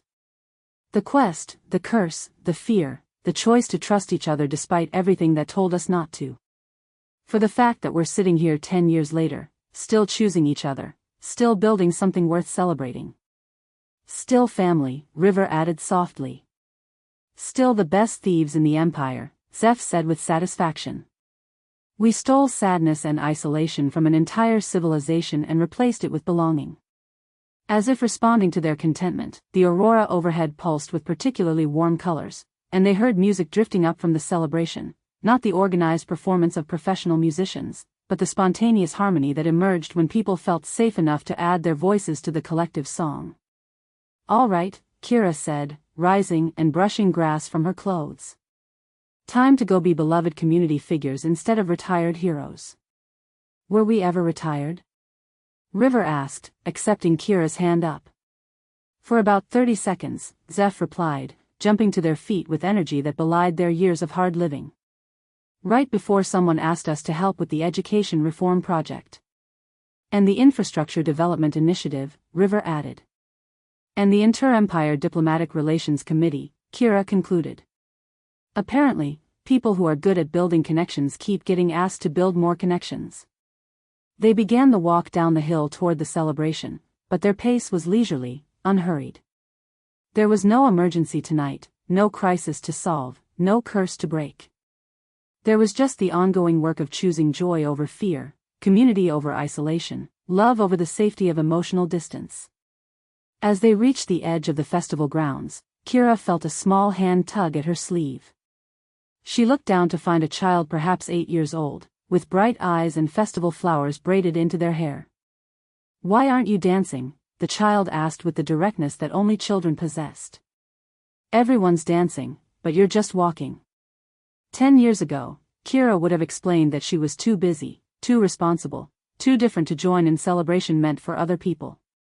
10 years ago, she would have sent the child away gently but firmly, protecting them both from the disappointment of trying to include someone who didn't fit. Instead, she smiled and held out her hand. You're absolutely right, she said. Dancing is much better than walking. Want to show me how it's done? The child's face lit up like sunrise, and they grabbed Kira's hand with both of theirs, pulling her toward the nearest circle of dancers. Within moments, Kira found herself spinning and laughing in the middle of the celebration, surrounded by people who welcomed her not because she had saved the Empire, but because she had chosen to join them in joy. River and Zeph watched her go with expressions of profound contentment, then turned toward their own corners of the festival. River was immediately surrounded by former students and current colleagues, all of them eager to share their latest discoveries in collaborative healing. What had once been solitary work had become a joyful collaboration, with River at the center not as the sole expert but as the beloved teacher who had shown them that healing was most powerful when it was shared. Zeph made their way to the heart of the celebration, where the connections they had facilitated over the years had woven themselves into a living network of chosen family groups. They stood not apart from the community or above it, but at its center, surrounded by people they had helped find each other and who had, in return, helped them find their place in the world. The aurora danced overhead, responding to the joy below with colors that had no names but were somehow familiar to everyone who saw them. The lights pulsed in rhythm with the music, with the laughter, with the heartbeat of a community that had learned to choose connection over safety and love over fear. And in the middle of it all, three people who had once been too afraid to trust each other now danced and healed and connected with the easy grace of people who had learned that home wasn't a place. Home was the people who chose to celebrate life together. The quest had ended 10 years ago. The adventure would continue forever. Because the best adventures, they had discovered, were the ones that inspired others to create their own stories of belonging. The age of connection had not just begun, it had taken root, grown strong, and blossomed into something that would outlive its founders and continue growing long after they were gone. And that, Kira thought as she spun a laughing child through the aurora-lit celebration, was the most beautiful magic of all. Not the kind that broke curses or moved mountains or commanded the elements. But the kind that convinced people, one choice at a time, that they were worthy of love and brave enough to give it. The kind that turned strangers into family, isolation into connection, and fear into the foundation of courage. The kind that danced in the sky above them every night, reminding everyone who looked up that joy shared was joy multiplied, and that the aurora would keep dancing as long as people kept choosing each other. Forever and ever, world without end. The festival continued around them, and the aurora danced, and three people who had learned to save each other kept choosing to do it, every day, in all the small and magnificent ways that love demanded. Because that, they had learned, was what family did. And they were family now. Forever.